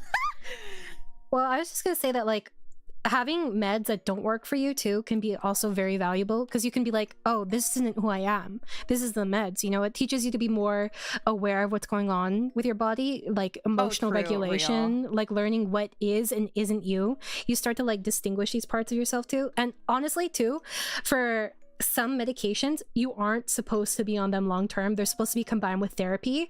And like if you're worried about taking them long term, you combine it with therapy and you slowly change your mental state and how you approach things over time. Real. So like if that's another concern, like you can also tell your doctor too, like this is not something I want to do for the rest of my life. And that's totally valid. A lot of the time you aren't supposed to do that. Like for example, like insomnia medication, you're not supposed to be on that for like super long term. Yeah. There we go, Mine- talking mine again are for an hour. Yeah, mine are for ADHD and anxiety. So we ball. Did I tell you? Actually, yeah. Hmm. Oh no, I did tell you. Because what's it called? When I went to the doctor, and then they were like, by the way, I got this is really what it's called. I have a formal diagnosis for chronic loneliness. And they were like, there's no meds for that. You just have to go to therapy or like get friends. It's crazy. I've never heard of that until you told me that. I was like, this is real? What? I did not know this was like no. like not that you were like lying or anything, but I was like, I didn't know this was like an actual like diagnosis thing. Because like sometimes they'll tell you something, but like maybe it's like an outdated term or it isn't like a formally recognized type thing, you know? Or like sometimes things change too. Yeah, it's just really funny because well, okay, so for the record, they weren't being like, LOL, you're lonely because you have no friends. It was like, what's it called? I should be more comfortable with opening up to friends, basically, because if you guys are not familiar with chronic loneliness, basically, and I think a lot of people can relate to this. You know that feeling when you are in a room full of people or you're surrounded by a bunch of people and you still feel lonely? It's like a really deep rooted feeling of loneliness that you feel like you don't, even though you might know all of these people, or you like there's no meaningful connection to those people. But like think of that all like that never goes away type of thing. That is what's it called? That is kind of what chronic loneliness is. It's basically this feeling where you struggle to feel like even though you're like, for example, like that you're close to people, like you have friends, like I know how I have friends, but like there is constantly this feeling of feeling disconnected from others, even when you are like physically present. You like there's like a really hard time with like feeling like that there is any sort of value in what you bring forward, because what's it called? Because there is that lack of connection. So you just kind of like shove yourself under the rug. And I thought that was just like me being like insecure and like anxious, but apparently it's like actually something you can get diagnosed with. And I didn't know that until until I got diagnosed with a bunch of other things. So that was really fun. Yeah, it's a crazy diagnosis, not gonna lie. I know, isn't it? I didn't know that was a real thing. Turns out it is. Crazy. That's iconic. I know. But anyway, should we play the video game? We should probably play the game. All right, let's talk to our overlord, our mother here, before we go out. Hello, mother. Your father will be here with the car soon. Go get your sister. That's it? Oh god. Oh, there was another shoe? Okay. Oh. Good thing I did that, I guess. I guess so. I didn't see it, but whatever. Oh, this is her shithole apartment. Let's fucking go! Yo! So this is it wasn't it like the security guy was having sex with the hot woman in like 402, or is that on a different floor? I don't remember. I thought we killed that bitch. Yeah, I'm talking. Well, this is before they died. Well, I mean, it both could happen at the same time. Not ideal, but you know what? I mean, like, I won't. Well, we've already touched cannibalism. I mean, like, where's the line? That's true. I mean, sex with a knife. I'm never gonna like. No one can complain. Maybe she was into that at one point. It's fine. I don't think that's that bad. No, it's not. There's worse things like cannibalism. That's true. I do think it was below us because I think these were boarded up before. Yeah, well, that's what I was saying. Like, was it the floor below us? Because we had to try to exit the apartment without the security guy seeing us. Side note, or something like that. You know, if you look at the exit sign, right? Yeah. I low-key thought it was like some Chinese character. Like, because it was really Girl, small. what? Because the way he was like running, the little stick man dude, right? I I'm thought looking at it. no, but like, couldn't it be? If my eye says not good, bro. Girl, and I have bad eyesight. What is that? Do you have glasses? Do you have your glasses on? I do, but like, you know when you look right at something and then you kind of zone out and it turns to something else. Yeah, It looks at yeah. something. Okay. I see. Yeah. I see. Now I understand. Because at first I thought you were like really convinced. I was like, girl, that is not it. What are No. you saying? I was for a little no, bit. I see. You're but then I was like, okay. I love you. You're so funny. Oh. Oh shit, we didn't see the descriptions. If you check the shoes, it says that Ashley's shoes are Andrew's hand-me-down. Oh, that Wait, checks that's out. really sad. Well, they can't afford magic cards of magic. Actually, to be fair, those are expensive as shit. More in the sense of like that's sad because I feel like the mother also probably isn't willing to like go. I think even if she could afford it, she wouldn't. But that's what I mean. Like it's like I don't think the mother would have. I think the mother would have still given Leyley the same thing even if they could afford to get her new shoes. Yeah, I agree. You know. So, what's it gonna take for you to put your shoes on? I'm not friends with you anymore. I was never your friend, dipshit. I'm your brother. Well, now I'm definitely not wearing them. Oh yeah? Oh yeah, watch. She just zoomed out of there. She said, fuck you. That's so funny. But it's so funny. I wonder what happens if we go back. Does our mom beat her ass? Oh, my headache is killing me. Go deal with your sister. Okay, well, I guess she doesn't beat her ass just yet. She's moving, bro. Go to... second floor? I guess. Where is this dumb bitch? I guess she's not here. I don't think we can interact with any of these two. What is all this stuff? I was just thinking that. I was like, is somebody moving in? But it's also like there's a bunch of It containers. looks like groceries. Yeah. Maybe it's one of those places where they deliver groceries to like more families that can't afford like consistent groceries. That's what I was thinking too. Your old hand-me-downs.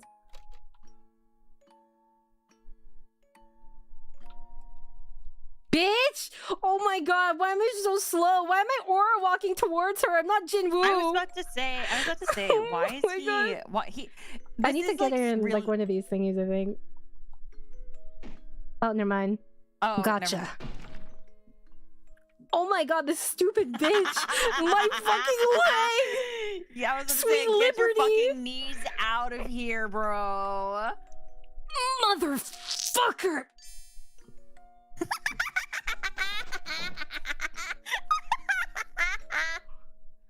Oh my god, this bitch. I bet she's gonna be here, hiding from something.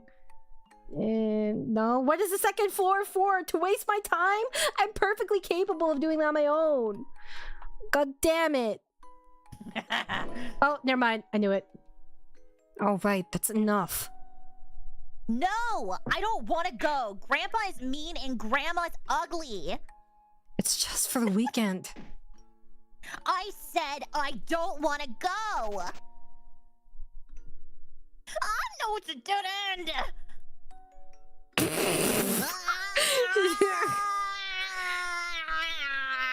She looks so dumb doing this. Leyley, please. No. Women over the age of 30 are in demand, guys. She looks at least 50. I'm gonna be so real. No, but what if she's like a solid 80 but looks 50? You better get it. You better get it, girl. Do you want to be the hag? Oh, sure. I'll be like a hot hag. Hold on a second. Hag love. Oh, you two again. Good day. How are you? I could be a lot better, thank you very much. You do realize it echoes in these halls. I'm sorry. We'll be quiet. And who asked for your opinion, you wrinkly old fuck? Get lost! Looks like you'll have to file another disturbance report about this. Oh no, not a disturbance report. I'm pissing myself from here. Let's see, at 4:30 on Friday, residents from 406 are screaming and running down the halls.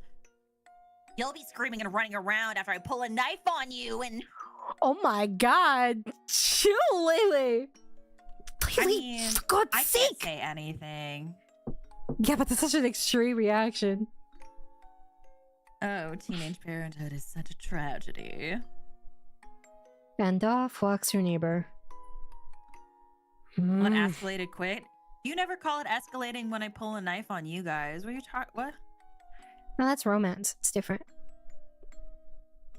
I guess that's fair. What? It was a joke. I'm not gonna stab her.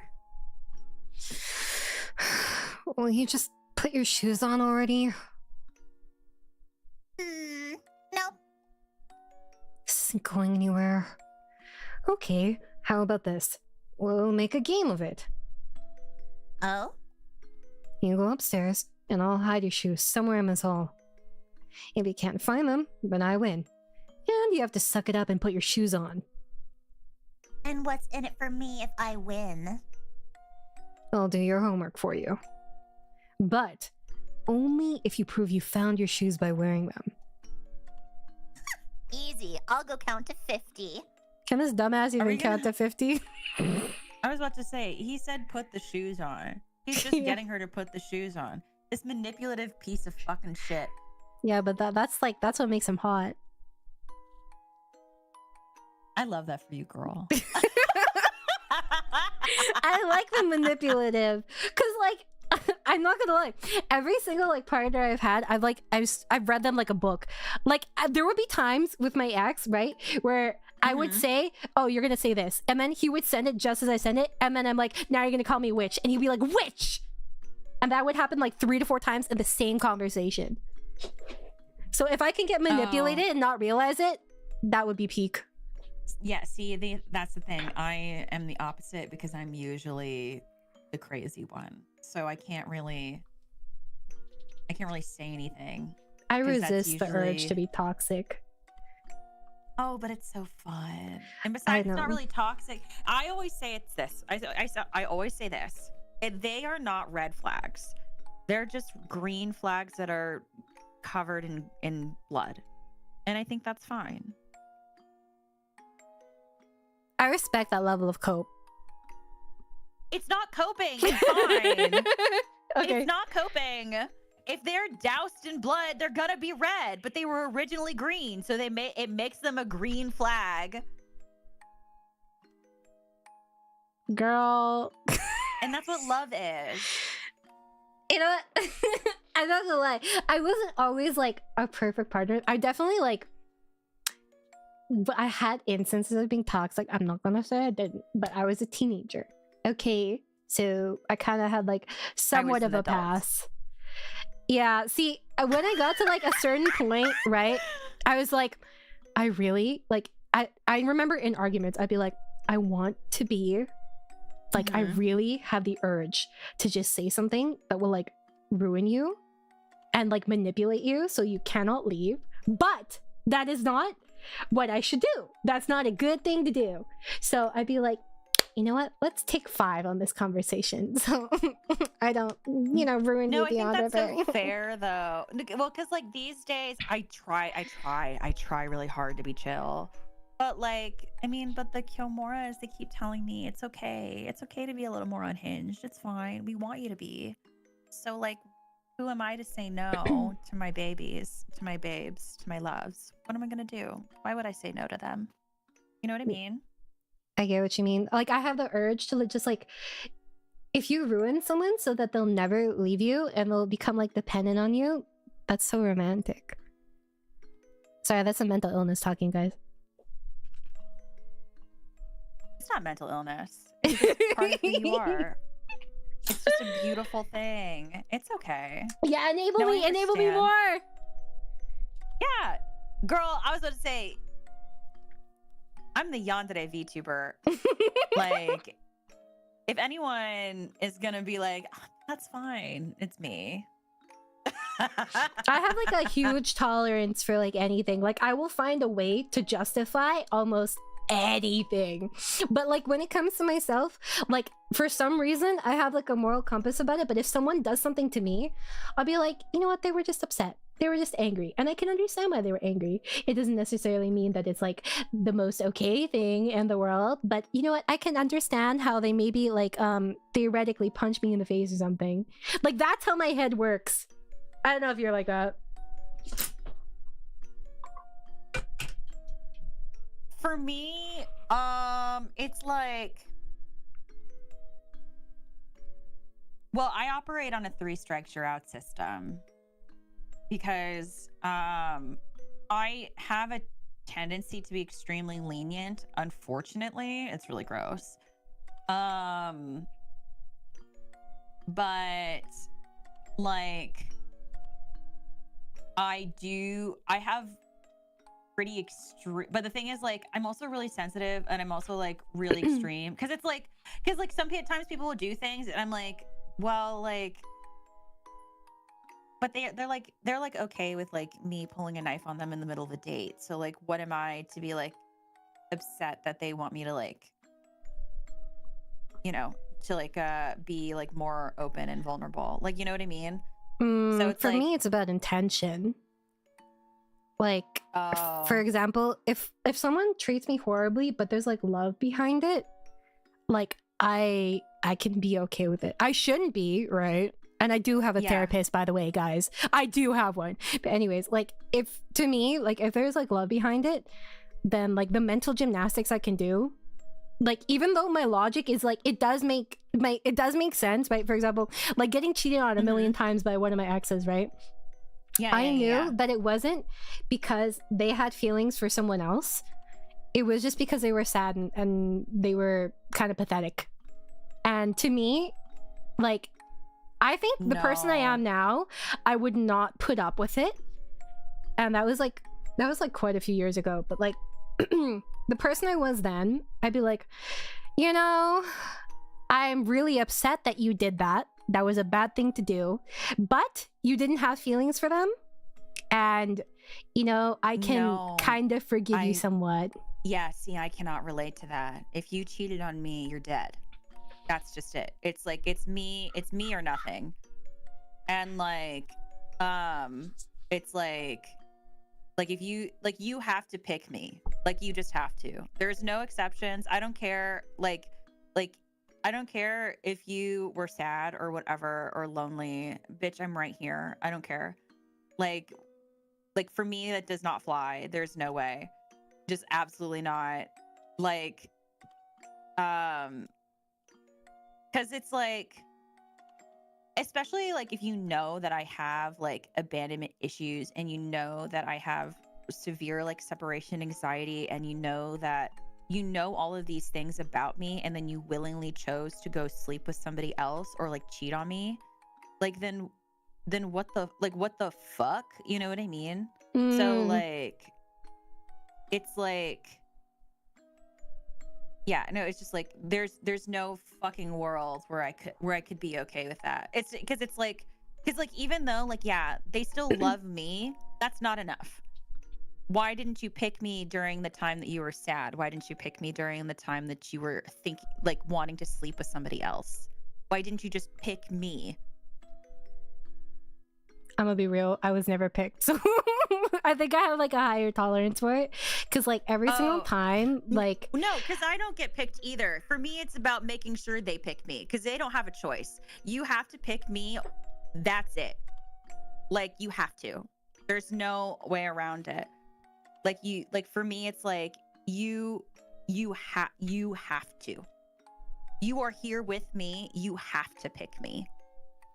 I think for me in this like particular situation, there was like there was no physical cheating, right? And there was no like emotional cheating either, really. It was really just because he had like BPD, and he like felt the need to get like this outside validation, and he would do like a lot of fucked up shit else. But like I told you about the time where like one time he told me, he's like, hey, Amaya, remind me to go to the gym, and I was like, okay, go to the gym. You did tell me and about then this. he gave like he gave his number to some girl on like Tinder out of spite and sent me a screenshot just to hurt me because I reminded him when he told me to remind him, and then he was like, you go to the gym. I was like, oh, okay. Yeah, that's hurtful. Okay, bitch. Yeah. No, wait, you did tell me about this, and I was like, "What the fuck?" Yeah, I should have left no, earlier. because I'm very well. The problem is like maybe this is toxic. I don't know. But like for me, it's like,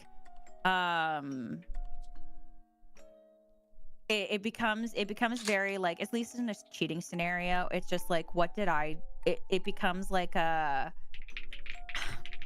I will turn the tables in the sense of like, what did I do wrong that you didn't want to pick me? Did I not love you hard enough? How much harder was I? How much harder do I have to love you to prove it? Because like, because it's obviously my fault. It's my fault that you didn't pick me. So even though you should have always picked me, it's always my fault because it's on me, right? It's on me. And so, you know, you follow down that line of thinking, and, you know, and it's like, and then it's like, no, you shouldn't be sorry. I should be sorry because I didn't do enough. I didn't do that for you. Did I? Because otherwise you would have picked me, right? But you won't, and like, you're probably not going to pick me now. And that's why you're standing here in front of me, right? It's like that kind of thing, which is kind of toxic, but it's, you know, it's fine. I mean, they kind of deserve it if they do that. Like, I gotta get what you mean, because I do that, but I do like halfway. So like, I'll ask, like, I'll make it like all in, girl. I make them feel guilty for like making me feel this way. Like I show them the result of their actions. And I'm like, yes, you know, it's like, you need to see that like what you did was like really fucked up. And like, I, as shitty as like the things I do are, right, most of the time people will have enough like empathy to be like, wow, this is a really shitty thing I did. But like, it's tough when you're dealing with a narcissist, because when you're dealing with a narcissist, like they will like turn it on you, but then they'll simultaneously like love bomb you. It's really exhausting. Yeah, it's really awful. It's really bad. Yeah, so, that's our toxicity and non-toxicity. Well, that's why I always tell people, I'm like, please, I'm like, because like that's why I'm always like, don't you like enable me to be like, I could be so much worse. You like, you don't understand. So much worse. Yeah, no, I totally get what you mean. Yeah. And so I always tell people, I'm like, you don't actually want to date me. Like, you don't want to, as much as you think you do. I like, bro, you know, when we were talking about like being friendified earlier, I don't remember what brought it up, but I was just like, I guess like, oh, I think it was something like, you don't have anyone that takes care of you, and it's like, when you're the caretaker. I just like, I was thinking, because like literally yesterday I saw this like I saw this like some like Twitter post or something, and it was like talking about love, and I was like, I imagine like, because I don't know if you do this, but I have like these scenarios in my head, and I'll just like randomly like imagine shit. But anyways, I imagine like my imaginary partner, because I'm single, and I imagine them like remembering something I liked, and I started crying because nobody does. I was like, oh my god, this is so fucking sad, bro. He remembered my favorite food. Oh my god. How low is the bar? No, you're so fair.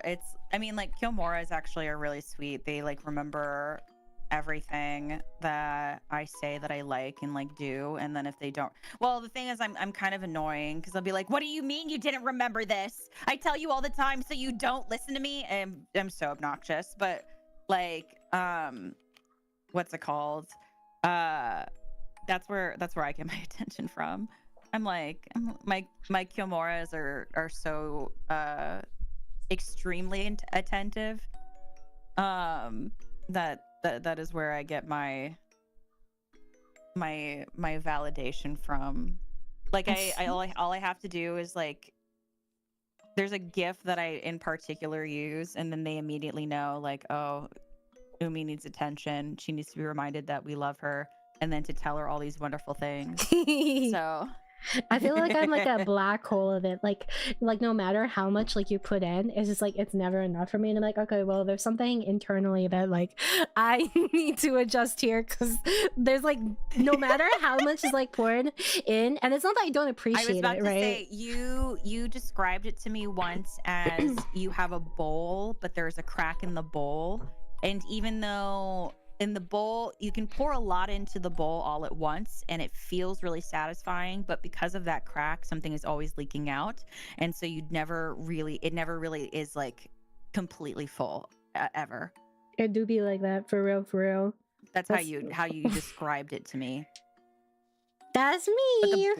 But the black hole thing also makes sense for me. It's like there's a lot of it's a lot of like, you fill up the bowl and it's really great, but then someone flips a coin and you don't know if it means the bowl gets to stay, or if I suddenly flip a table and everything around the bowl, including the bowl, is all broken. So now it's not so it's like that. You don't know what you're getting, unfortunately. So that's my operation. I feel Sorry about it. feelings are exhausting, dude. They are. Learning to emotionally regulate when you are not growing up in an environment to teach you to emotionally regulate is really disgusting. And like the way you do learn to emotionally regulate yourself, quote unquote, ends up being like often super unhealthy. Like I grew up, like I was never allowed to get angry, never allowed to get sad, never allowed to be like happy. If you did, like you would literally get yelled at, bro, if you were sad about anything. Yes. Did you get the oh, what do you have to worry about? You're just a kid. Like why are you like crying over this? That, and also that, or like because and I say this like, and don't get me wrong, I love my family, and I say this because I love my family, and I yeah, but anyway, it's complicated. Like there's a lot of nuanced emotions that go into it. Yeah, but it's very like I'm glad that you said this, because it was like also people getting upset at you for being happy but not being happy enough. And so because we what's it called, my sister and I were very like spoiled in like a materialistic sense. So the one that I always got was like, what do you have to get upset about? You have everything you could ever want. You get all you have all these dolls and toys. So like, what is there to be upset about? You're a kid type of vibe. And then it's like, it's always a performance too. Yeah. So it was very, and like obviously like as I got older, I learned what love languages were, and I learned what like my parents' love languages were. So I've learned to appreciate it more. But as a child, you don't understand what those things are, and you don't know what those things are. So, like, what's it called? Receiving items was a way that they expressed love to me, but it was not like something that I understood. So hearing like how you have everything you could ever want, like what are you upset about, didn't make sense at the time. So it was very like you have it so good, there's some kid out there that doesn't have all these things that you get, that kind of stuff. So yeah, because you don't, but as a child you don't understand it. So which is why it's such a big deal between Andy and Leyley, why they are so codependent on each other, because their parents also didn't grow up or were not grown up either, and then imparted these behaviors and kind of really put them in a situation where they could only be dependent on each other in order to feel safe. Yeah, and like people don't understand that, like, oh, first of all, if you have Asian parents, the only love languages you're gonna see for 20 years minimum are acts of service, where they come in your room with a bowl of fruit for an apology, or the gift giving. There's no in between. You're never gonna get like, I'm proud of you, nothing like that. You're never gonna get nothing. Words of affirmation, nothing. And like when you're a child, you need all of them. You need all of them as a child.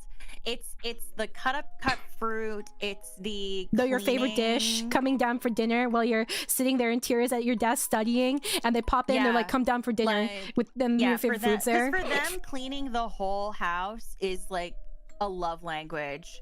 Like cleaning the whole house is them expressing their love for you. But as a child, you're like,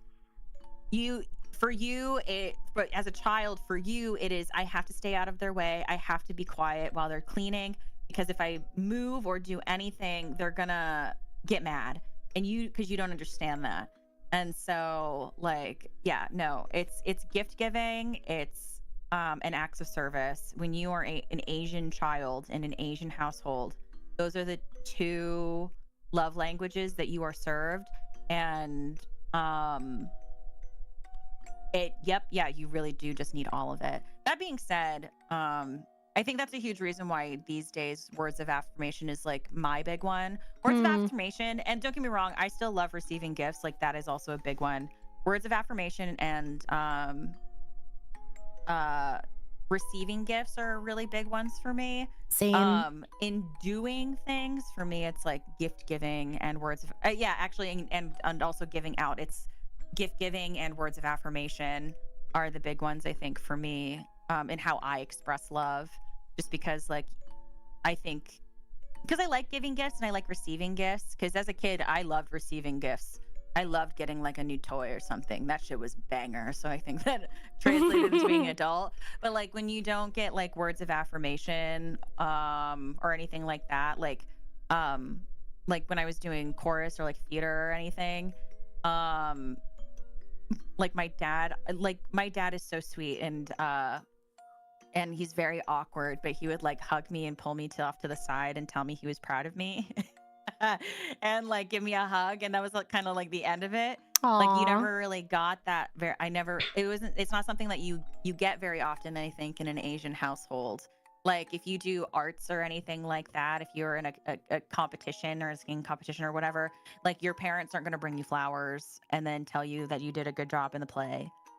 They're just gonna be like, nice, and then like you all kind of move on, kind of thing. And well, a lot of it is generational trauma too, because like that's what they grew up with, 100%. And like that's what was like normalized. And like I know for me personally too, I'm also very much like acts of service, like gift giving, and I'm also like I feel like what's your main love languages? Like you typically have like 3 main love languages, and in my opinion, like 2 of them are from what you grew up with, and then another is what you want to receive. So like for me, I always wanted to receive like words of affirmation, because like you see the like acts of service and the gift giving, but like compared to like it requires a lot more nuance and like more comprehension to understand when you're younger that you don't really have, you know? So like words of affirmation, it's very straightforward. It's something that like you can comprehend at a young age, and like you can see the immediate like kind of value in for the most part. At least for most people, in my opinion. Yeah, no, I mean, I'm the same way. Like, I loved gift giving, and then I wish I had more words of affirmation. So that's why I like it. That's why I need it. I need someone to tell me every 20 minutes that they still like me. Otherwise, I'm like, yo. That being said, I have trust issues and abandonment issues and separation anxiety. Let me tell you, in 60 years from now, whether or not I believe you if you say I'm never leaving you, or that you love me, because that's so funny that you think that. No, I'm totally the same way. And it's like I straight up said this to my therapist, and she was like kind of shocked that I said it, but I was like, I think I like being a victim to an extent. Because it's like, it's what I'm familiar with. And it's like, when you're a victim in a situation, you never have to be what is considered worse, like the person who actually did the harm. You know what I mean? You only need to worry about yourself. Like the worst thing, you can hurt yourself as much as you want, like by staying with someone who's toxic for you. But the second you like cause any pain towards someone, you have no idea how to deal with that and how to like cope with that and like not despise yourself for it, you know? It's hard to come out of like being it's hard to come out of that like mentality. I completely understand what you're saying. because like it's comfortable. It's the same way like people who are in really chaotic situations constantly are more comfortable being in chaos than they are being in peace. I have a really hard time like relaxing when things are fine, because when You're things just are anticipating fine, it. you are like, okay, something bad is going to happen, and you can't relax. Yeah. It's why also people who have like trauma in terms of like chaos in some capacity, like if you had a really chaotic family, whether it be just they were really loud or whatever, you have a lot easier of a time like falling asleep in chaos and loud noises than and being relaxed. Like for me, I have to put on like really chaotic YouTube videos. Like I can fall asleep with sound, like loud Call me sound. Kevin. Yeah, I still do it. You I know still that I can't do. believe we have that coincidence that we both listen to like know. the same YouTuber to fall asleep. And guys, this fall is asleep. you might be like, okay, well, a lot of people listen to YouTubers to fall asleep. Okay, but who listens to Call Me Kevin to fall asleep? Yeah, because the thing is, Kevin has a really great combination of things. He has a nice speaking voice. It is, it never, it like he does really chaotic gimmicks and like tasks and things for his videos, which you know what you kind of need for all that sound and craziness. But then like his general demeanor is pretty chill. So he's going out of his way to do these really crazy ass things, but then like he's just like, yeah, I killed somebody, ha ha ha ha, and then like it's relaxed enough that you can calm down and listen to it, but then the actions of the videos themselves are chaotic enough to help you fall asleep. It's crazy. But yeah, no. So like, if any of you guys have a easier time falling asleep to like loud fucking noises, then you probably, and like your family was like constantly really fucking loud, that probably means that you just function better in a chaotic environment. It's also why like a lot of people do better under pressure, because they have a deadline and they have like 10 minutes to finish something, and so the chaos motivates them. Isn't that nice? Or not nice, isn't that nuts? I know, right? Nuts. It's kind of trippy to think about. Yeah, no, completely. It's already 9:55. Yeah, I know. Umi needs her bedtime at 10:30, guys, so we actually have to play the game. Sorry. Know. We have to play the game now, because I'm baby. I go to bed early. It's okay, but like maybe you guys can anticipate this more in the future, because remember, Umi, that logo thingy that I got a long time ago for us? Yeah. We could eventually do that. Oh, work. So just let me know when you're ready. Okay, let's get back to the game before we make like no progress again. Okay. All you. And don't think you're clever, Andy. I saw what you did there. Leyley runs off again. Did you see what? Wait, she was over there? I thought she was like right in front of us. I'm crazy, bro. I thought that she was in that one apartment. Yeah, I thought she was like right. Maybe she moved during this conversation. I don't know. It could be. I am so sorry for all the noise. This is the hallway, not your playground. Didn't your mother teach you anything? How embarrassing. You're not actually filing a disturbance report, are you? Wouldn't you like to know? Bitch. Run along, young man. I can't stalk the new neighbors with you bothering me. Okay, no, she's so real for that. She's probably too invested in this. I can't say anything. I'm so nosy. I used to have a balcony in an old apartment of mine, and the balcony was kind of small, but I had 2 other roommates. But there was a way from the balcony to get on the roof, and we used to take lawn chairs up on the roof. And then whenever there was something going on the street, we would sit on the roof and like drink beers and watch people get arrested and like, you know, and like people fight. And it was so fun because we were just out here minding our own business, and then we'd be like, yeah, I'm nosy enough to go get the popcorn, the lawn chairs, a beer, and go watch my neighbor get arrested. Yeah, why not? I would do the same shit. Here I go.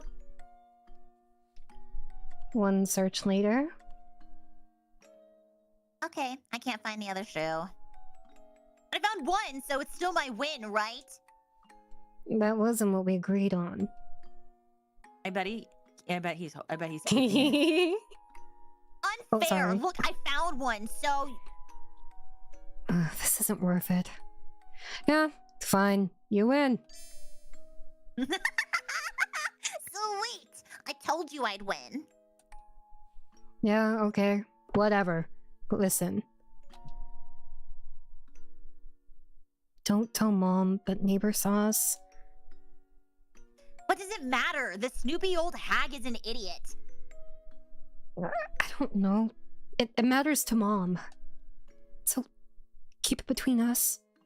Okay? Okay, fine, whatever. No, not whatever. Do you promise? I promise. You get Leyley to wear her shoes like your mother asked. Wonder if we can talk to her again. a snoopy old hag and an idiot to boot. Am I? Goodbye. Poor Andrew's fighting for his life. Cruella de Vil. There's nothing here, I guess. I love still love this Matt Matt. says I fuck know. off. That's amazing. Mine says goodbye at the front door. That's cute. All good to go? You didn't cause a scene, did you? Nope. Everything is fine. Except the gossipy hag's gonna report us again. Ashley, you stupid bitch! Great. Just what I fucking needed. I don't think she will. She just told us off for being noisy.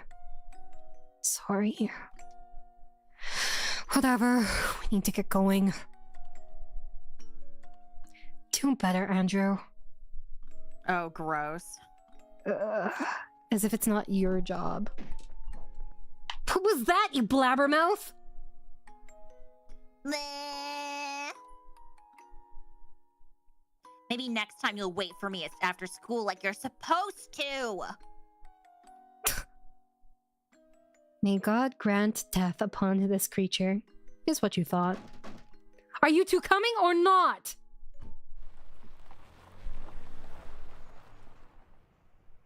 Are you the dad? I assume you're the dad.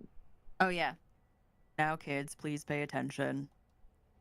My friend wants his car back exactly as he lent it. Please, please don't make a mess. Kids, are you listening? Andrew! Yeah, no mess. Got it. Once we're there, you had both better be on your best behavior. I don't need a single excuse for your grandpa to rag on me. Oh, love, I doubt he'll need any excuses. Honey, what is that supposed to mean? You know my dad, he'll always find something. I'm always kind of surprised that, like, she actually loves her husband. Is that just me? Yes and no. I think it's mainly because, like, I think that they love each other, but they are not in love with each other. I feel like, for me, it's like, I'm so used to seeing, like, the woman that's, like, resentful of the man for stealing her future and making her take care of the kids. You know, that's, like, the most common portrayal, like, I personally see in media. Well, I guess it's because, like, they've been together for so long, and then they stuck it out together, and then, like, I think the only reason why... I don't think she has a reason, I don't think she blames him. I think that she blames the kids for her life not turning out the way that she wanted it to, because wasn't it like those two had plans for each other, and then she got pregnant, and instead of getting rid of the, not having the baby, they kept the baby. And so I think that she has more resentment towards them and mourns the life that she wanted to have with her husband. Because like I think, because I know, or like from what I remember, she was really protective of him. Yeah, she's actually quite In affectionate with previous him. scenes.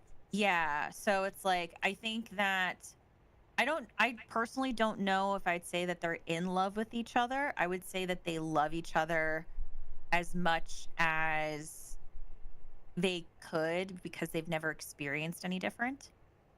I don't recall all the details of the relationship, but like the way I kind of see it is like they only love each other. And like the dad is like, I don't really feel like he loves his kids. I don't honestly, I feel like she is more kind of obsessed with him than her husband is obsessed with her, you know? Well, and I feel like, No, go ahead. Well, I was just gonna say, I feel like part of the reason too that like she might like love her husband or feel like affection towards her husband is because he's very kind of malleable, you know? He's very easy to like shape and form. But I think both things can exist. Like, I think it is possible to still love somebody and not know that that's not what you're supposed to do in a relationship, especially when that is the only person you've ever been with. You don't know what a healthy relationship looks like. So like for her, it can be, so I think it can be both things where she thinks that love is supposed to be being able to like have someone who's malleable, who, not necessarily that, but like I think that she thinks that love is supposed to be where someone just constantly listens to you because that's how he always was. He's a massive pushover. So when her kids are not the same way, she has a hard time loving them because they aren't like that, because that is how she understands what love is. And so like for her, I think she loves the dad because that is how she has been exposed to love. And you know, and I think also as well that I like from what I recall about the dad, like I do think he genuinely cares for the family, and a lot of the main issues I think come from the mother's inability to understand what love and emotions really are. I think that's fair. I feel like the dad is kind of just like a shell of himself at this point, you know? Yeah, but I think for a lot of people who are like that, when they have kids, they find purpose and they're able to, and that's why he wants good for them. That's why but he doesn't know how. Because like I said, like, and I also think they vaguely touch on it. I can't remember, but isn't it like, I think they both come from really, like, traumatic homes. It's the generational trauma that just never got healed. And so because of the way that they understand love and the way that they enable each other, they have a hard time with their kids because their kids don't fall into what they understand as love, so they come up with more problems. That's so fair. Like so that's why like when they go off to start a new life, they leave the kids behind because they don't fit into that mold of what love is. So I don't like I said, I don't think that the mother loves her kids. I think the dad is willing to go along with whatever his wife wants because he loves his wife, and that is the most comfortable form of love for him. Whereas like being a dad is not a comfortable form of love for him. And the mother, so what's it called? And the mother, like I said before, the husband I think fits what she understands to be love, and since the kids don't fit into what she understands as love, she's more okay with leaving them behind. And that's why she also resents them, because they took the life away from her, or the ideal like good kids, like happy wife, happy life kind of vibe, because she could have had that, but she didn't, because her kids are her kids. So you know, so that's my perspective on it, at least. I agree for the most part. I think like my perspective would be a little more developed if I remembered what the fuck happened last time. So from what Renee said in chapter 2, Andy was apparently, oh yes, I do remember this actually. Andrew was easy enough that they decided to have another I think that this is like they can't weather a lot of shit.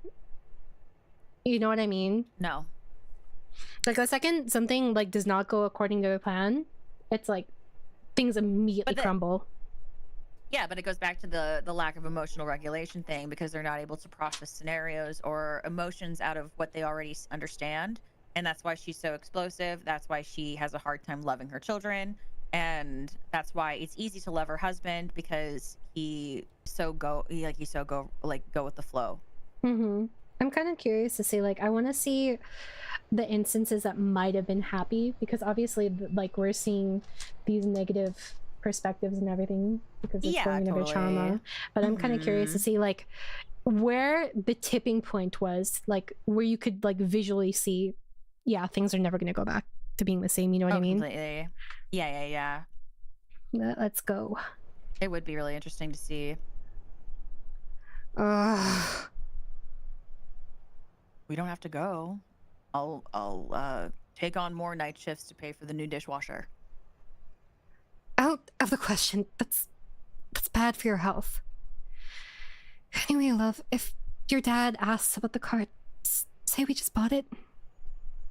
That goes for you too, brats. If they say anything, we're doing great. The only reason we need their money is because we just bought a car. Got it? Got it, Mom. And you, sweetheart? Did you get it?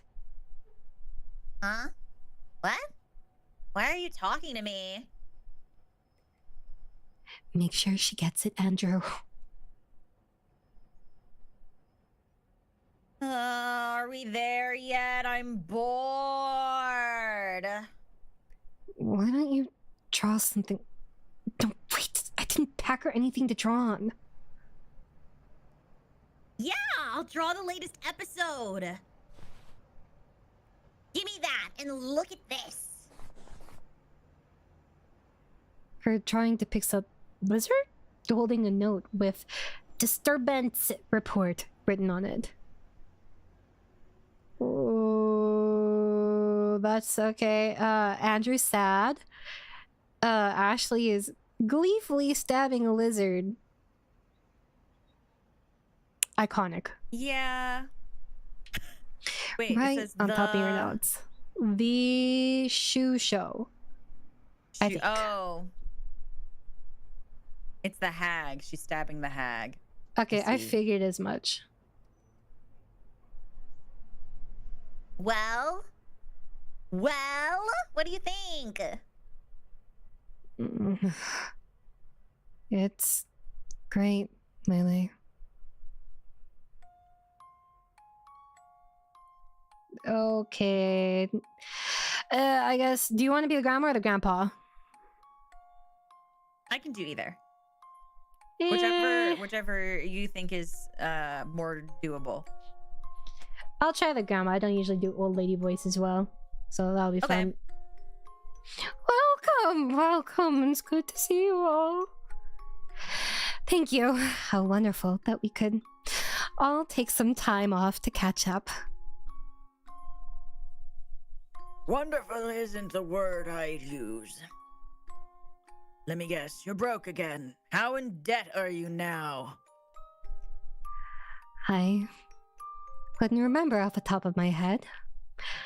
How much debt were you in after finishing your degree? Oh, no, what am I saying? I forgot you don't have one. That's right, I have a fucking career. Sweetheart, let's not swear.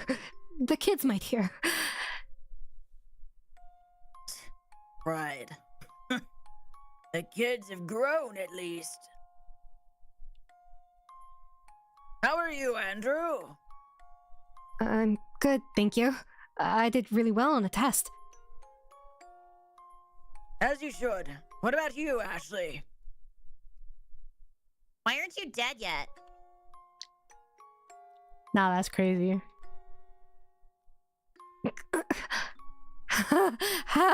You're so funny, Leyley.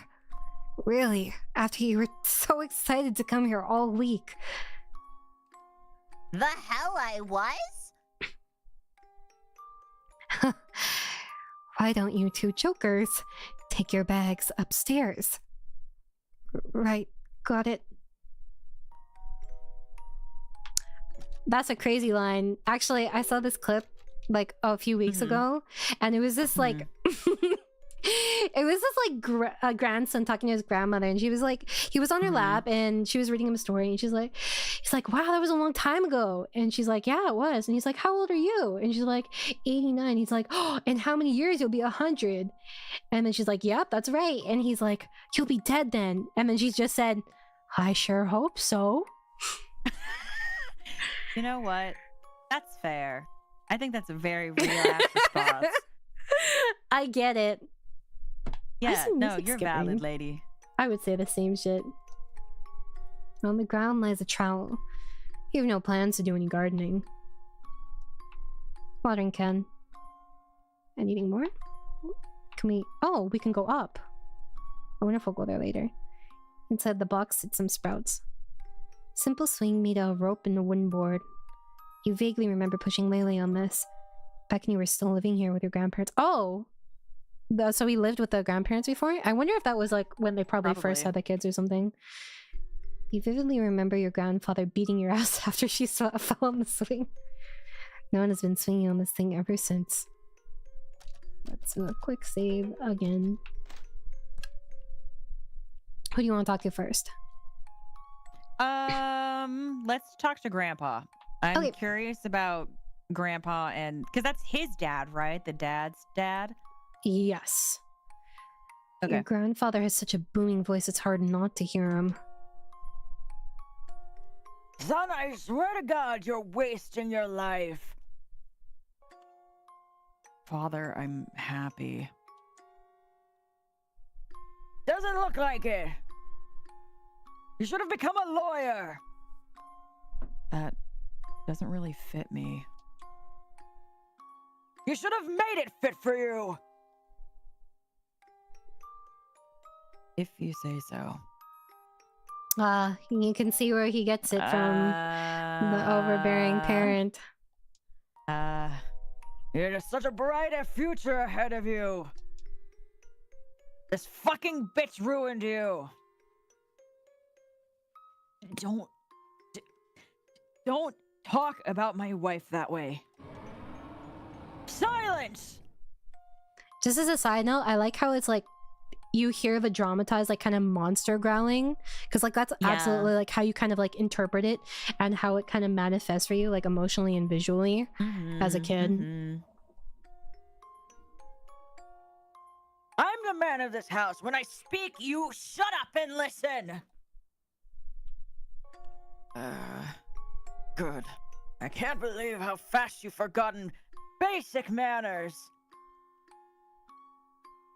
Must be thanks to your... He spits right on the floor for your grandmother to clean. Wife. What kind of horrible woman gets pregnant at 15 anyway? Disgusting.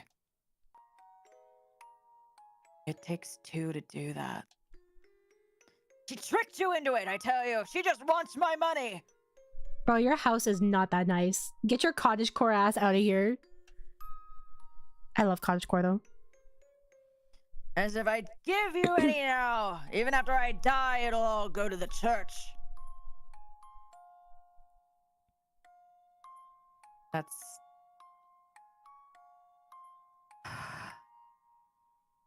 That's very pious of you, Father.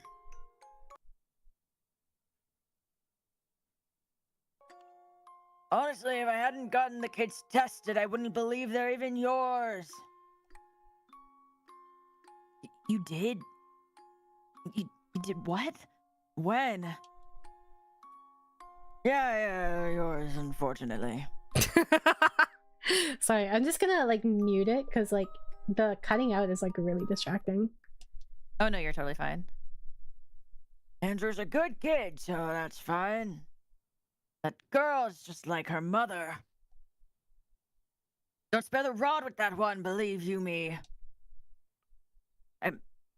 We're not raising them using violence. You're raising them with neglect. In fact, they're not raising you at all.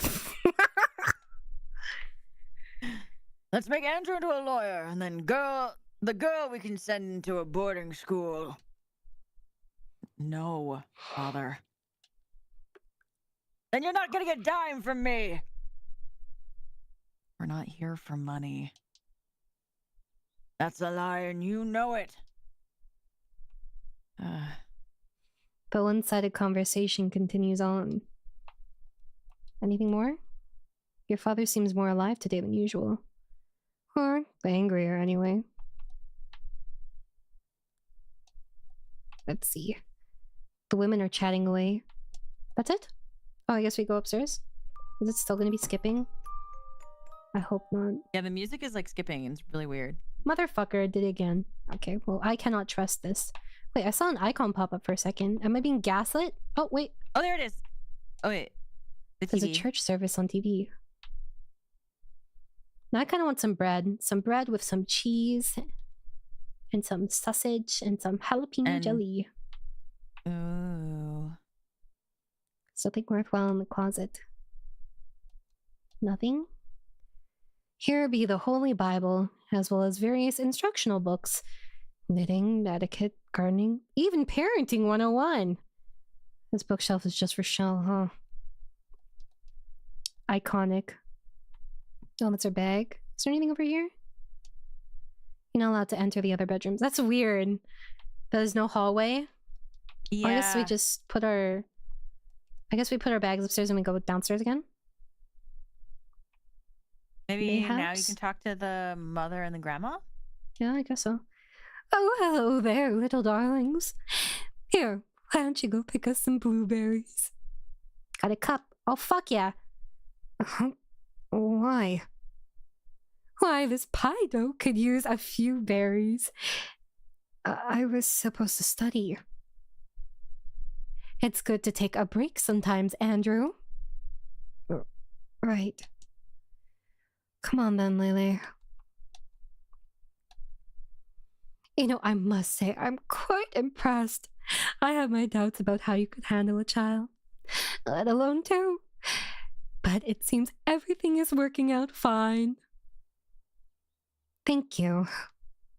Though, like my husband says, maybe you had them a little early.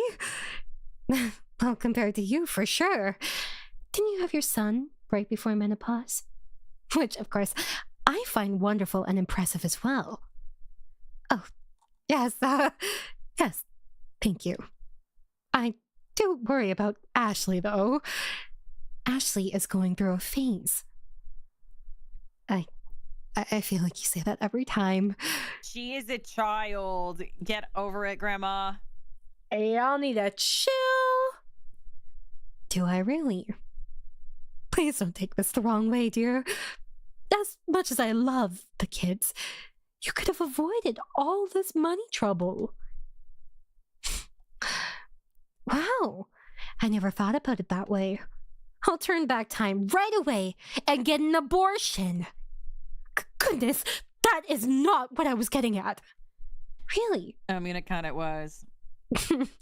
What were you getting at then? It doesn't matter. What were you saying earlier? Your dishwasher stopped working?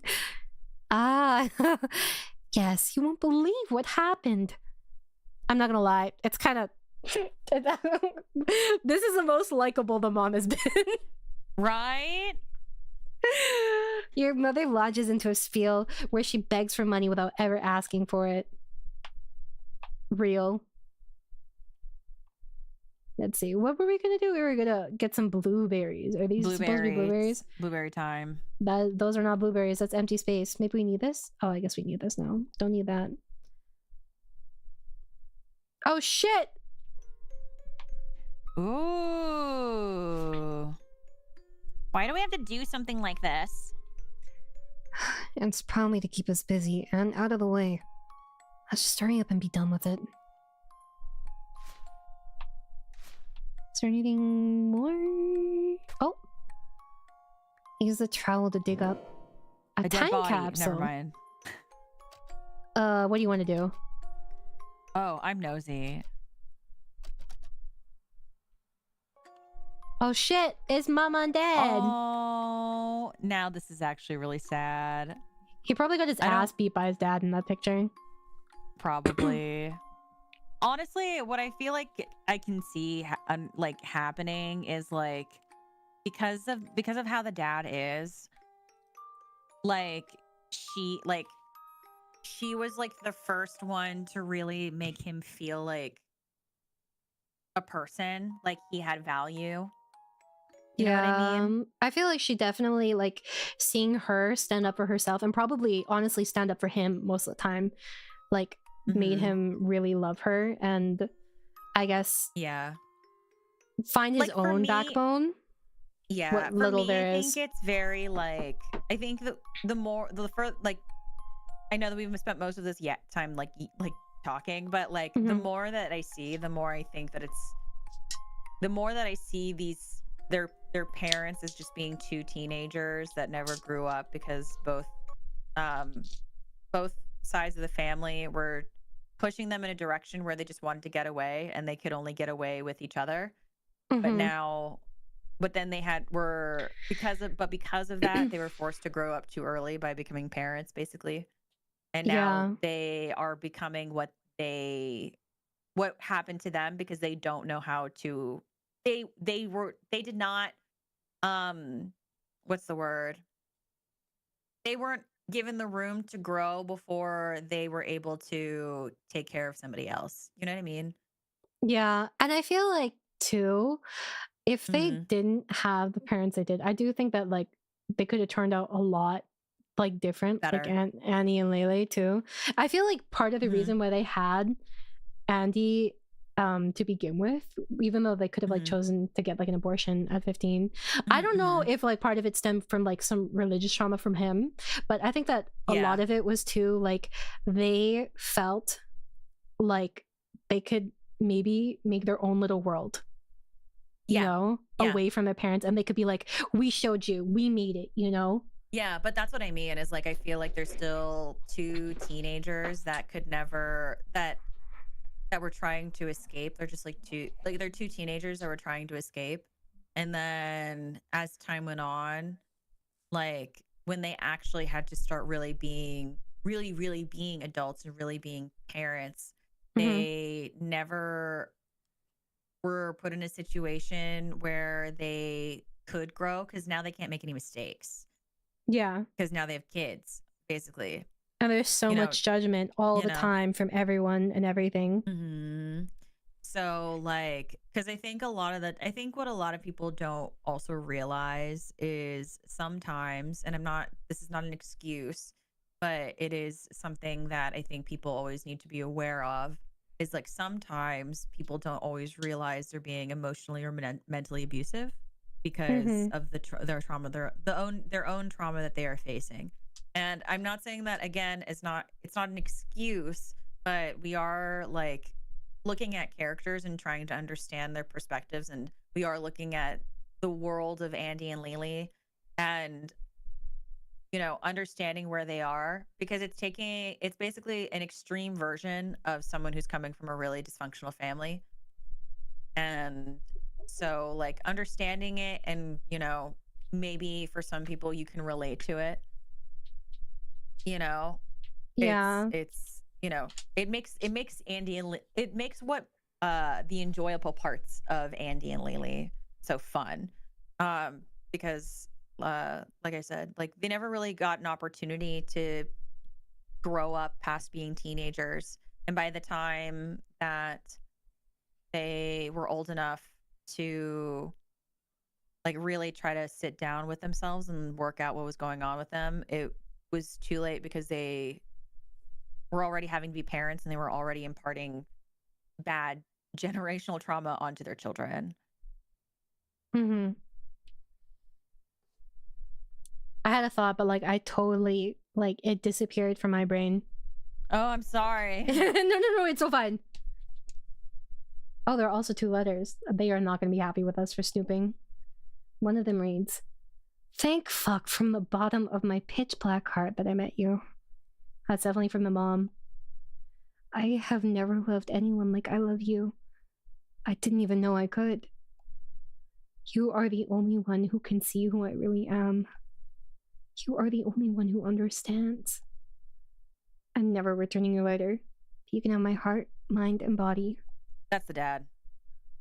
Also, Oh, tell no, your it's piece not. of shit dad to go fuck himself. He has no idea how narrowly spared he was. The other letter reads. I think this one's the dad. Oh, yeah. I don't know what to write. I'm so bad at this stuff. I'm scared of what'll happen now, but if you want to keep the baby, I want to keep it too. Being with you makes me feel like I can do anything, even staying alive. It's a little funny how we went from planning a murder to planning a family in a matter of minutes. That okay. like father, like son, like mother, like daughter. It runs in the family, bro. That's fucking hilarious. They need to go see a psychiatrist. Like, holy shit. Yo, the hell? That's so funny. That's hilarious, bro. So funny. I love that. That's really funny. I remember what I was going to say earlier. When you were saying, like, oh, it's not excusing you or anything. I think it's also, like, what Umi was saying is, like, it's important to remember that, like, this is what is perceived as normal for a lot of these people in these situations, right? Yes. Some things you don't understand. It's wrong until someone tells you it's wrong. Like, look, think of how many friends you might have had in your life where they're describing your child, like, their childhood to you, and you're like, I'm so sorry that happened. They're like, huh? Why? What's wrong with it? It's the same thing. Yeah, it's really embarrassing sometimes. I still, to this day, tell stories of like things that I did as a kid. And they're like, oh my God. And people are like, oh my God, are you okay? And I'm like, yeah, I'm fine. What's wrong? I'm like, yeah, I'm fine. And like, is that bad? Like, it's crazy. But yeah, so it's like, you know, people don't realize those things happen to you. It's nuts. Mm-hmm. Curious things, those pregnancy tests. Love you, Douglas. Those were very sweet in their own ways. Like, Renee, she's like very ride or die for him, and I think that's very sweet. Don't get me wrong. Like, I think that's what the wonderful thing about Andy and Leyley is that there's no party that is not at fault for something. Yeah. And so it's like, so all you can really do is just kind of like be there for the ride. Like because it's like if we put blame on Andy and Leyley's parents, that means we also have to put blame on their parents, their blah, parents, blah, blah. and then their parents. Like, it's just like everyone sucks. Because like we also still have to put blame on Andy and Leyley for, you know, they ate somebody and they kill people. That's also an unforgivable thing. So it's like, you know, it's one of my favorite things, like, because when you act and you perform and stuff, and you're given a role of a quote unquote villain, you have to like learn to empathize with the character so that way you can play it in an honest way. And that's what basically you have to do playing this game. Fantastic. I think that's like something that, like, I think that's why this game got like a lot of backlash. Straight up, people do not have the media literacy or like the nuance to understand a lot of stuff. And this isn't like in a pretentious way. Like, it's not that I think people are too stupid, although people are too stupid, but I'm saying, it's more like people want to see things black and white. There's like this polarity that they refuse to acknowledge that a lot of abusers are victims, and that's how they became abusers. And that's like an uncomfortable truth that people need to like face, but nobody wants to, because that means their image of this is like shattered. Like, you can't also have been through all that, you know? Yeah, because it's like they want to see somebody and they go, that person is awful. And like, don't get me wrong, I am all for empathizing and still going, that person is awful, and then sticking to your guns and saying that. I think that's totally fine, totally okay. Like people need to understand Um, that they can be both terrible and having like experienced terrible things as well. Yeah, both things can exist. So yeah, no, I fucking love this game. Like it's always like I know like especially what's it called? Because we were talking about this before stream started. Like who is quote unquote more terrible between Andy and Leyley? And it's always and like I think a lot of people from first glance are always gonna pick Leyley. Always. And I personally don't agree with that, but it's like from first glance, everyone's always gonna pick Leyley. Every time. But then like the more as the game unfolds and if you are willing to take the time to read between the lines, it's easy to like figure out that it's just kind of like a web of bullshit. Everything is just a web of bullshit. Yeah, and this isn't to say like Andrew isn't a victim in some capacity. He absolutely is, right? But like Andrew is very conscious of the manipulation that he does.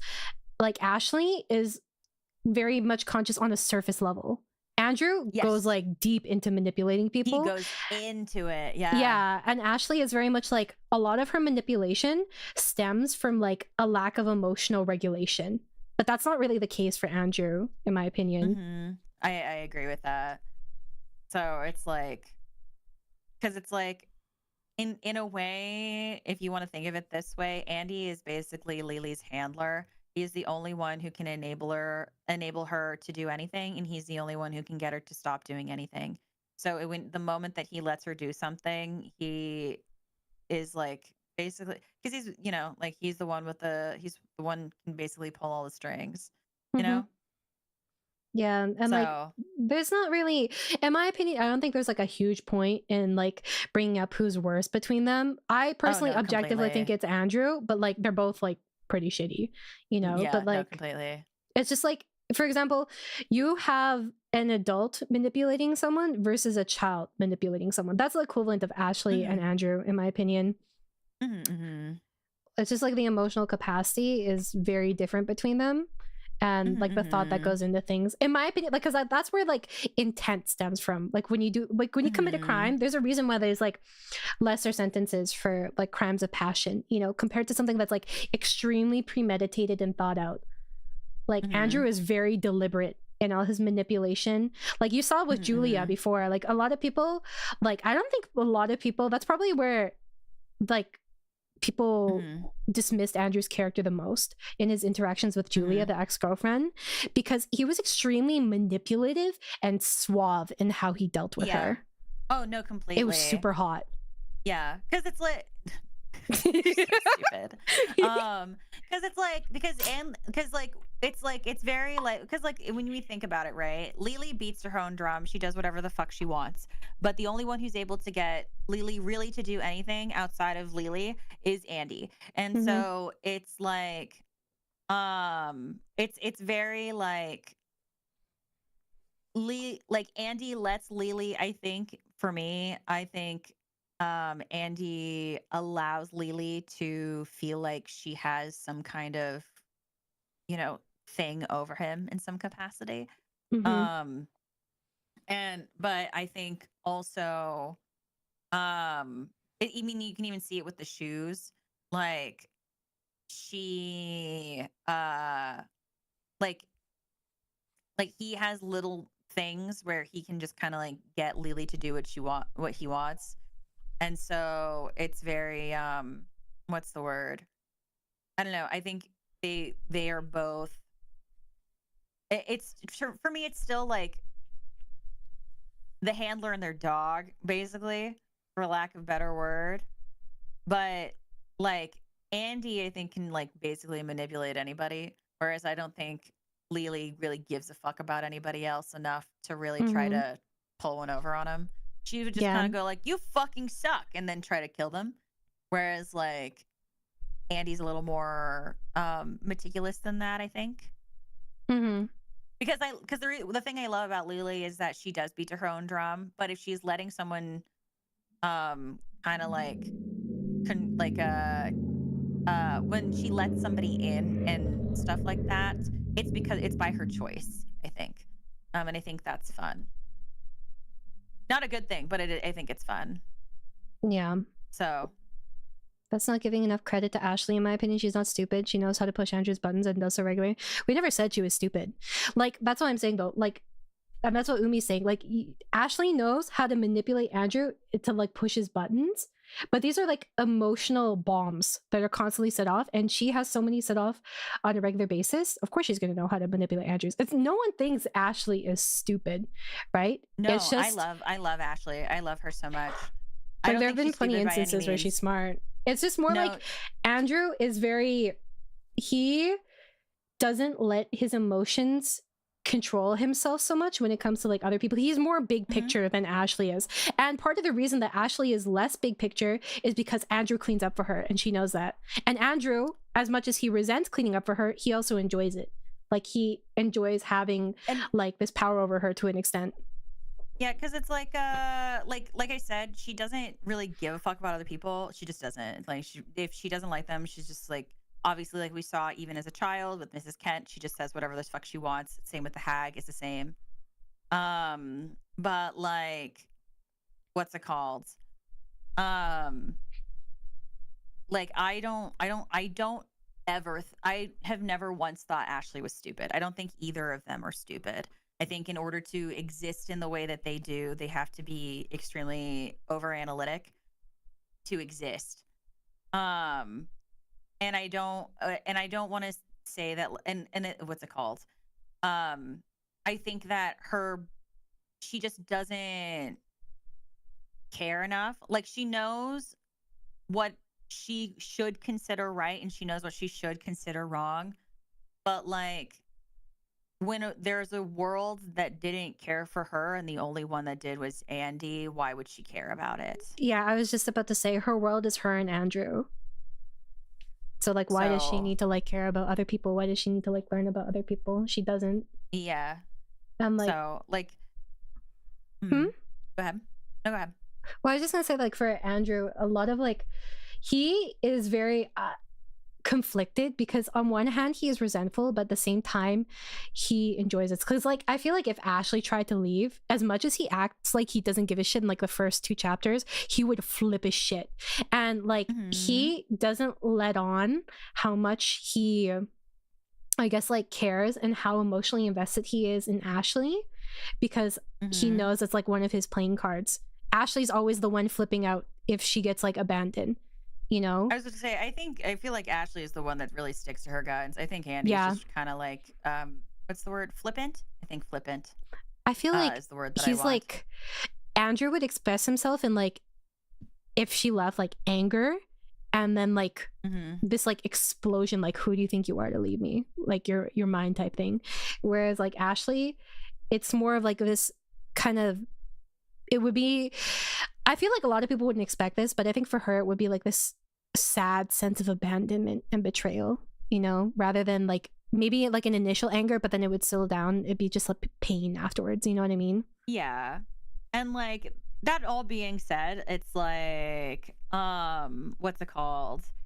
Like, everyone is, it's very like, it's a chain reaction of things. It's like, Ashley is this way because of the way her like life, like people had treat her. Andy is this way because of the way people treat him.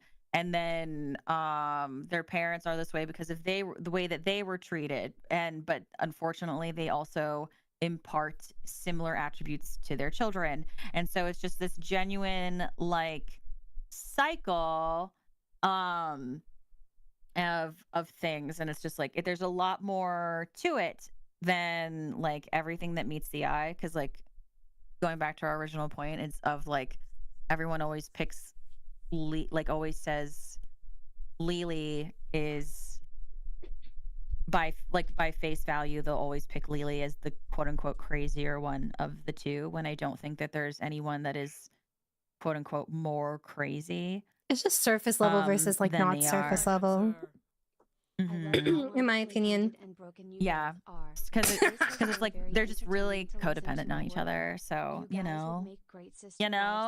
So, but what's it called? Because like, yeah, it goes back to like, they both had like, Andrew had to grow up too early, and then like Leyley is very like why should I give a fuck if no one gives a fuck about me?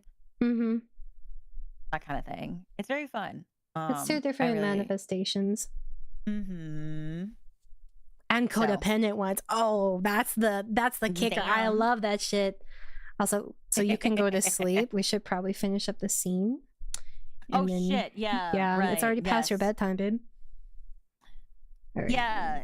Yeah. I knew this would happen. I tried. I tried really hard. Let's see. What do you want to do first? I don't know if we can interact with these numbers. You didn't get the last blueberry, baby. I know, but I'm wondering if we do that, we'll be forced to go out. That's why. Oh, okay. Then look at the other stuff first, then. Birch tree. Someone has written the number 3 on it. And then this one's 5 and the other one's 8. I'm guessing this is like a code or something later. 5. What is this? We can't interact with this stick. A stick. My bad. What is this? Oh, this must be for the padlock. Oh, yeah. Here, I'll grab the blueberry first. It'll probably be fine. Oh, yeah, okay, I guess it was fine. Do you want to...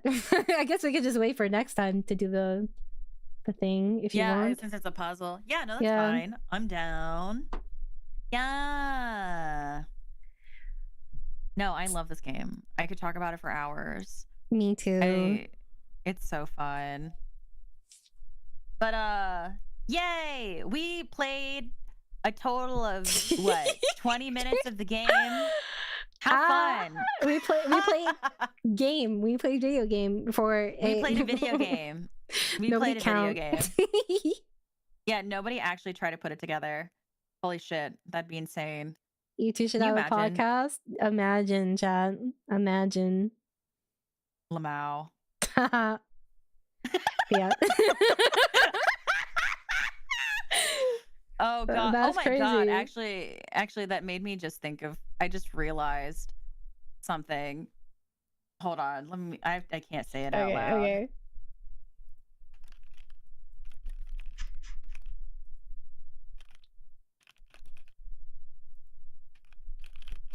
Thank you, my good sir.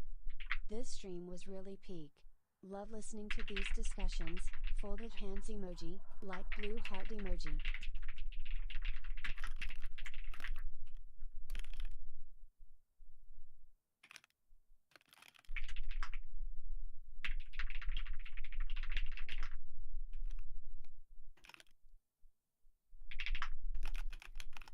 Okay, cool. Cool. I'm there now. Nice. So sorry, I'm fucking chat. stupid. You weren't involved in that. I no, don't. Oh, I love talking about things that chat can't be a part of. I love it. I think it's the funniest thing because then I'm going, oh my god, you guys will never get to know. In like a year from now, you will finally be able to know, and I'm so excited for you. Wait, hold on. I still think Andrew's a lot worse than Ashley simply because sociopaths can still live normal lives and not be horrible. I wholly believe Andrew could have been that way.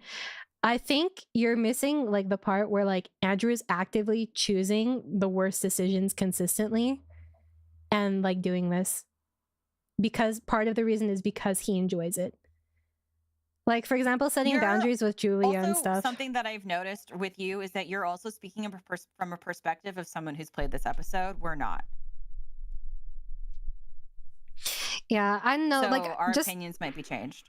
Yeah, I'm like watching the way he interacted with Julia, and like the way he has, like, even in this episode, he was like, "It pisses me off that people are talking bad about her," and like at the same time, it like pisses me off how she's behaving. You know, like he knows she deserves it, but it's like very much like, "Hey, you can't be a piece of shit to her."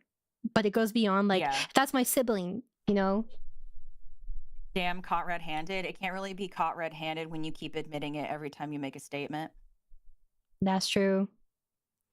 So, but what's it called? You know, do you have any parting words before you go to bed? Nothing other than I'm really excited to get more into this. I've missed them. They're really fun. And so like what's it called? I don't know. I love Ashley as a character a lot. I love how much she just does not care about what other people think of her. how she's just willing to just say whatever. Because like at the end of it all, it's always just like, why does it matter? Because like I mean, don't get me wrong, I'm also that way, so I can't really say anything.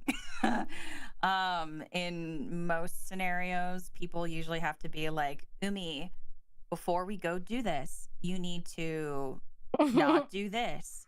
And I've had to like learn over time as an adult that people need to do that first before I go say something, because I will just go say something and I will just act very candidly. And I've had to be like, okay, when it comes to friends and like, you know, like family and stuff, or like my sister, they have to like ask me and be like, yo, don't do XYZ first. And I'm older than Ashley, so it's like I've had time to learn that about myself, or like learn to be like, can I say something? I really want to say something. I want to say something. Can I say this? Whereas like when I was Ashley's age, I did not give a fuck. I was very open, and I was very open about my emotions. I was very open about my opinions. I did not give a fuck, because for me it was very like, why does it matter what she's going to say to me when I'm never going to see her again? Who cares? I don't need to deal with that. Like it doesn't affect me. So it was very that, but I've learned, you know, and so I love that part of Ashley because it's so what's the word? It starts with a B. Blase, bold? No. Brazen. Hmm. Because I love it. Just mainly just because I think it's really relatable, and when people talk about Ashley, they talk about that trait a lot. How they like wish she could relax, calm down, whatever. And I'm like, no, I love it because I relate to it, and like I think that's fun to see a character also do and be the same. So, because like fuck that. I don't like. I'm gonna say whatever. Who cares? I So get think what you mean. But yeah. But other than that, I don't really have anything. No projects coming up? I'm gonna be at Off Kai. I'm gonna be singing at Off Kai. Yeah, I'm gonna be singing at Off Kai. I have Happies out. So like those cute jackets out. So if you want to order got a link, one, baby? Yeah, I do. I've got one of those. So if you ever go to a convention and you go to see me sing or whatever, you can wear that, and that's really cool. We originally sold out, but we added a couple more to the pre-order, so you're able to grab them. And what's it called? What else? I'm also going to be at Dokumi in Germany. So if you're a European who is going to Dokumi, I'll be performing at Dokumi. I will also be performing in Glasgow at the beginning of July. And I may or may not have some original music coming out very, very soon. And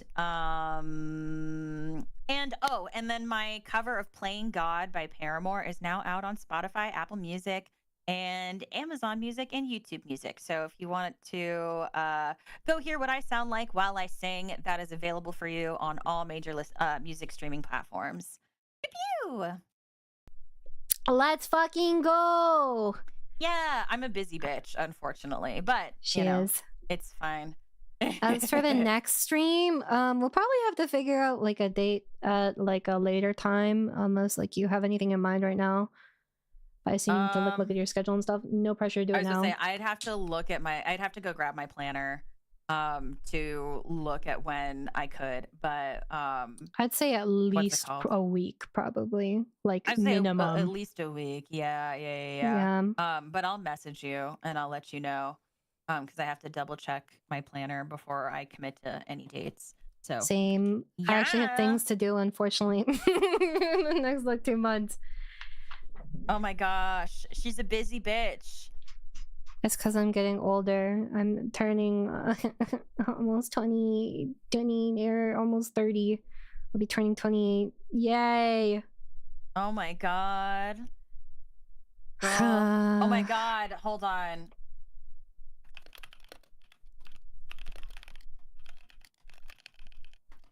It's so Jover, bro. It's so Jover. I know. I know. We'll go next girl. life.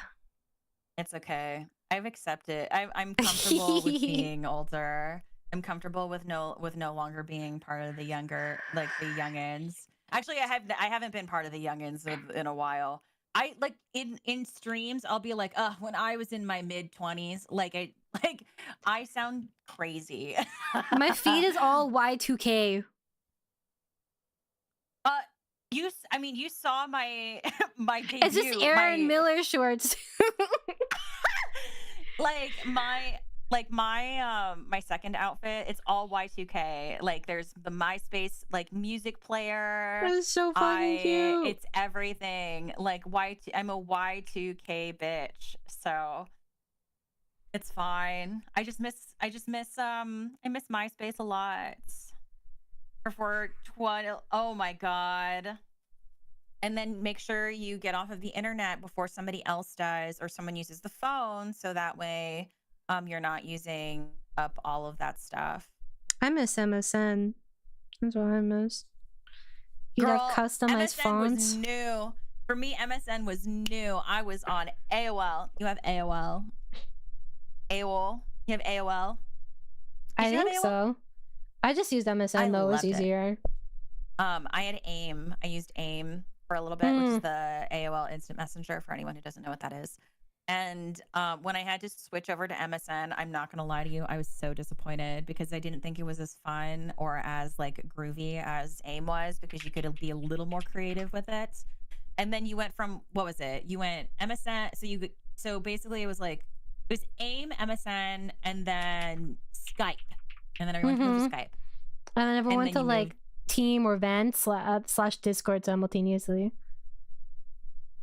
I just moved to Discord. I was on Skype for a really long time. It was all the MMO players.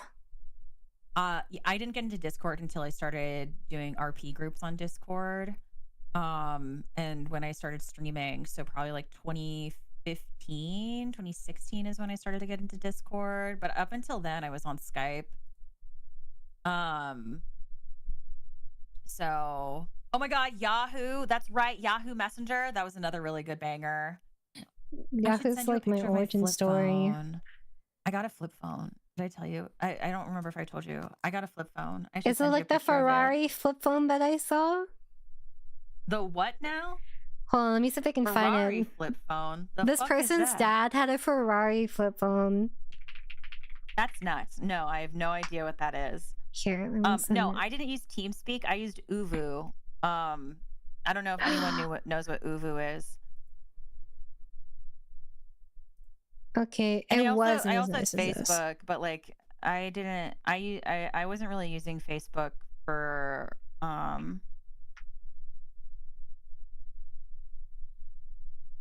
That's not the exact one I was talking about. It was basically like that. Kind of banger. No, this is my flip phone. Oh my god, that's so cute. Isn't it cute? I love that. And then when I the photo bucket stickers. Right? I miss Photo Bucket, my love. Yeah, and so when you turn it on, when you press the end button and it turns on, it goes, "Hi, Barbie." Magical. Oh, I was hoping for a magical girl sound effect, but that's great too. Let me see. I don't even know if it's charged. This is what I'm talking about. So good. Let me see if it'll play. Hold on, my audio might be quiet for a second.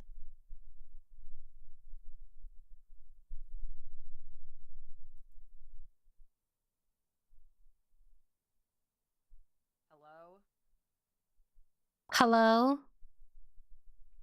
I'm waiting for my phone to boot. Hi, Barbie. Oh my god, that's so cute. I heard Isn't the hi that Barbie. So good. Hi, I love Barbie. that. Love it. Love her. Love. And she has cute. I gave her a cute little charm and everything. But it's great. And it was so funny when I turned it on. I didn't read the instructions. I was like, I just immediately jumped into it. I went, oh my God, I should probably read it first. But I immediately remembered everything. Like you press the end call button to turn it on. And then I immediately got into T9 and everything, like remembered right away. Phones are so basic nowadays. I know. But I have like fun games and stuff on it. I have like wordscapes. I can check my email. The only thing you can't really do, I mean, well, because they're not optimized for these kinds of phones anymore. So like I tried to go on Twitter. I did like the m.twitter.com type of thing. And so that didn't really work. You can use YouTube. YouTube's okay. But like I love it. I'm so obsessed with it. I want to get a second SIM card so that way I can like actually use it to make phone calls and stuff.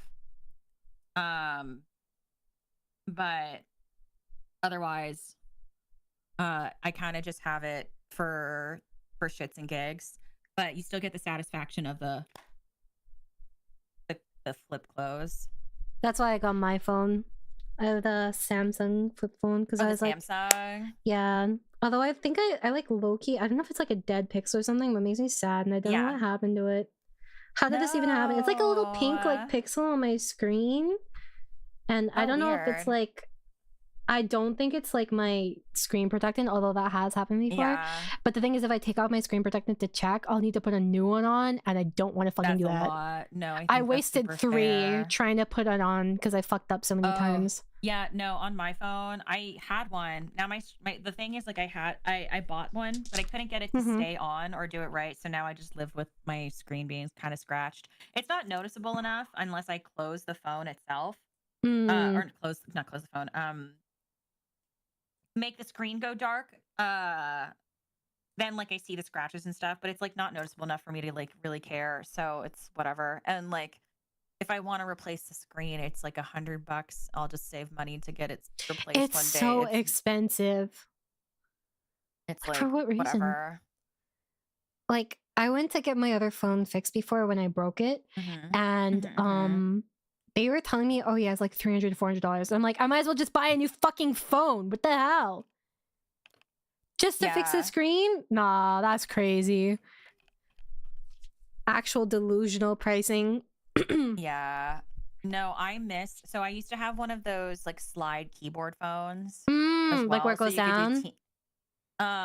No, mine was hold on, let me see if I can find it and send you a picture. Yes, it's right here. This was mine. This is the exact same color and everything too. I love this. Okay, so I had that one. I had the exact one. No shot. Yeah, I had that exact same phone when I was in like junior high. Hold on, loved it. I felt so cool. What's it called? I was really sad because I really wanted a flip phone, but the phone that I wanted didn't have the color that I wanted. So my dad got me this instead, and so that way I could still like do T9 and all that kind of stuff. But like, I was that cool kid that would like, I would slide my phone open and I would type. I would like text and walk at the same time because I didn't look at my keyboard, so I could just walk to class. And because we had like a no phone in the hallway, like a no phone rule or something in school, because it was so disruptive to like people walking. But like because I was like typing and walking at the same time, I didn't get in trouble for it ever because I wasn't disrupting the flow of traffic. And like teachers would compliment me on like being able to type and like go at the same time. It was crazy. Yeah, no, I loved it. I dropped this down like should never break. It doesn't. The third or fourth floor of a hotel because someone pushed me, and it fell off of the balcony. I went down to go pick it up. Nothing was broken. The only thing that came out was the battery, and everything was fine. That thing was like these phones. Nothing replaces how indestructible like the brick phone is. Like that thing, like if you threw it wrong, someone would get hurt. That's how crazy it was. I miss her. I miss how crazy, like how durable those phones are. Because now I like drop my phone on the floor, like on carpet, and it shatters. I know. I have to be especially careful with mine. Like if I will say I've dropped it a couple times, fairly no issues for the most part. I also have like the faux glass on top, but it's like if I drop it and it's open and there's just like a little too much tension because it's foldable, right? I just feel like it's gonna like break. No, totally. Like I think Nova had one at one point, one of those phones, and I think I was watching it hang by a thread by the hinges. That's my worst nightmare. One of the phones that you have, and she's like last I saw it, she was still using it, but I was like, girl, that's crazy. But anyway, before I get too caught up in yapping more, I do need to go. So, I love you dearly. I love you too. I will nice check my planner. out. I know. I want to keep talking, but I really do have to go. So I know. This is why we're always separated. It's because I'm unfortunately we're both so yappers. Yappers, and then it's like, what's it called? Because the thing is, chat, you guys don't know that, like, you guys don't realize this, but I know that the moment I start talking to Rana like over DMs, I know that I'm gonna be there for like 3 hours just talking, and I don't get any work done. And so it's like I have to like speed run getting work done if I know that I'm going to like message you, or like if I'm going to like respond to something. It's like the constant Midwestern goodbye. It is. It really is. And especially because both of us have the problem with our hands. Yeah, we're both fucked up, bro. Yeah, we're both fucked up, dude. But anyway, I'm gonna check my planner, and then once I figure that out, I will get back to you. It'll probably be just later tonight, but yeah. But anyway, I love you. I love you too. Though. Rest well, my queen. I will. Bye. Good night. Good night. Okay, chat. It's you and I. Okay, I don't have my model going here, but let's see here. Couple things before we go. Oh shoot, you guys are broken. Oh no, I can't see the chat. I have to read this thingy through OBS because my chat broke as per usual. But anyways, so a couple things. If you're still hanging around, it'll probably be like a week minimum, just because I have shit going on next week, and we both like to make our plans a little bit more in advance. This was actually pretty sudden for us. But yeah, anyways, make sure to follow my other channel, the one that you see this art of. This is Amaya. I'm currently on the Rana channel, and this may be confusing because that's not Rana. Like, no fucking shit. It's not Rana. It's me. Okay, they're both me. But anyways, make sure to follow my other channel as well as Umi's channel. And don't worry so much about, bro, why is my stuff breaking? And tomorrow I'll be streaming Oblivion. I'll probably just raid that waiting room. Actually, here, I can raid one of Umi's waiting rooms. If maybe I won't be able to raid any at all because my YouTube is breaking. Yeah. If someone could link my channel and know anything would work, that would be great. But nothing works. Why is it everything always breaking? But anyways, yeah, we yap a lot when we play this game. Fully expect more yapping. I do a lot of yapping streams. If you're new and you haven't seen me before, I do a lot of yapping streams. I've been focusing on my health a little bit more lately. But yeah. Let me see if I can do it. I'm trying to read Umi's waiting room or something so you can go to her channel. Why does everything hate me? Oh, shoot, I pressed the wrong button. That's on me. My bad. It broke again. Well. Yeah, anyways, if you like me yapping and you like listening to me yap and analyze things, I do that a lot. No matter what media I do, because I like thinking about things that are not my own life, because why would I think of that shithole? Anyways, oh shoot, I forgot to say also thank you for any like super chats and like memberships. I'm sorry that I couldn't like acknowledge all of them, but just know that I do appreciate it. Thank you. Is there anything else? I do have diagnosed ADHD, if you did not notice, so sometimes when I try to talk about things I tangent. But anyways, we do plan on finishing this ending. I'm sure that Umi would be down to do the other ending as well, because that's the ending that we wanted, but it's not currently out yet, the burial ending. Right now we're on Decay. But yeah. I'll have to discuss it with her, but I'm sure she should be fine with it. I don't wanna agree for her. I just think that she probably would be. Let's see. Her next stream is this. So make sure to go in her waiting room and wait for it tomorrow. I don't know. I couldn't read it. If I was wrong, not my fault. Anyways, do I have anything else to say? Oh, well, I guess I'm cute, I'm funny, I voice act, I sing, and I yap a lot. Literally one of the alarms in my new voice pack that came out, free voice pack by the way, from my donathon last year, was just me 5 minutes of yapping. If it doesn't get you up, I don't know what will. Anyways, good night chat. Make sure to check out my channel as well as Umi's channel. And leave a like on the stream. Comment too. It would be nice if this vlog got algorithm. Anyways, later. Bye.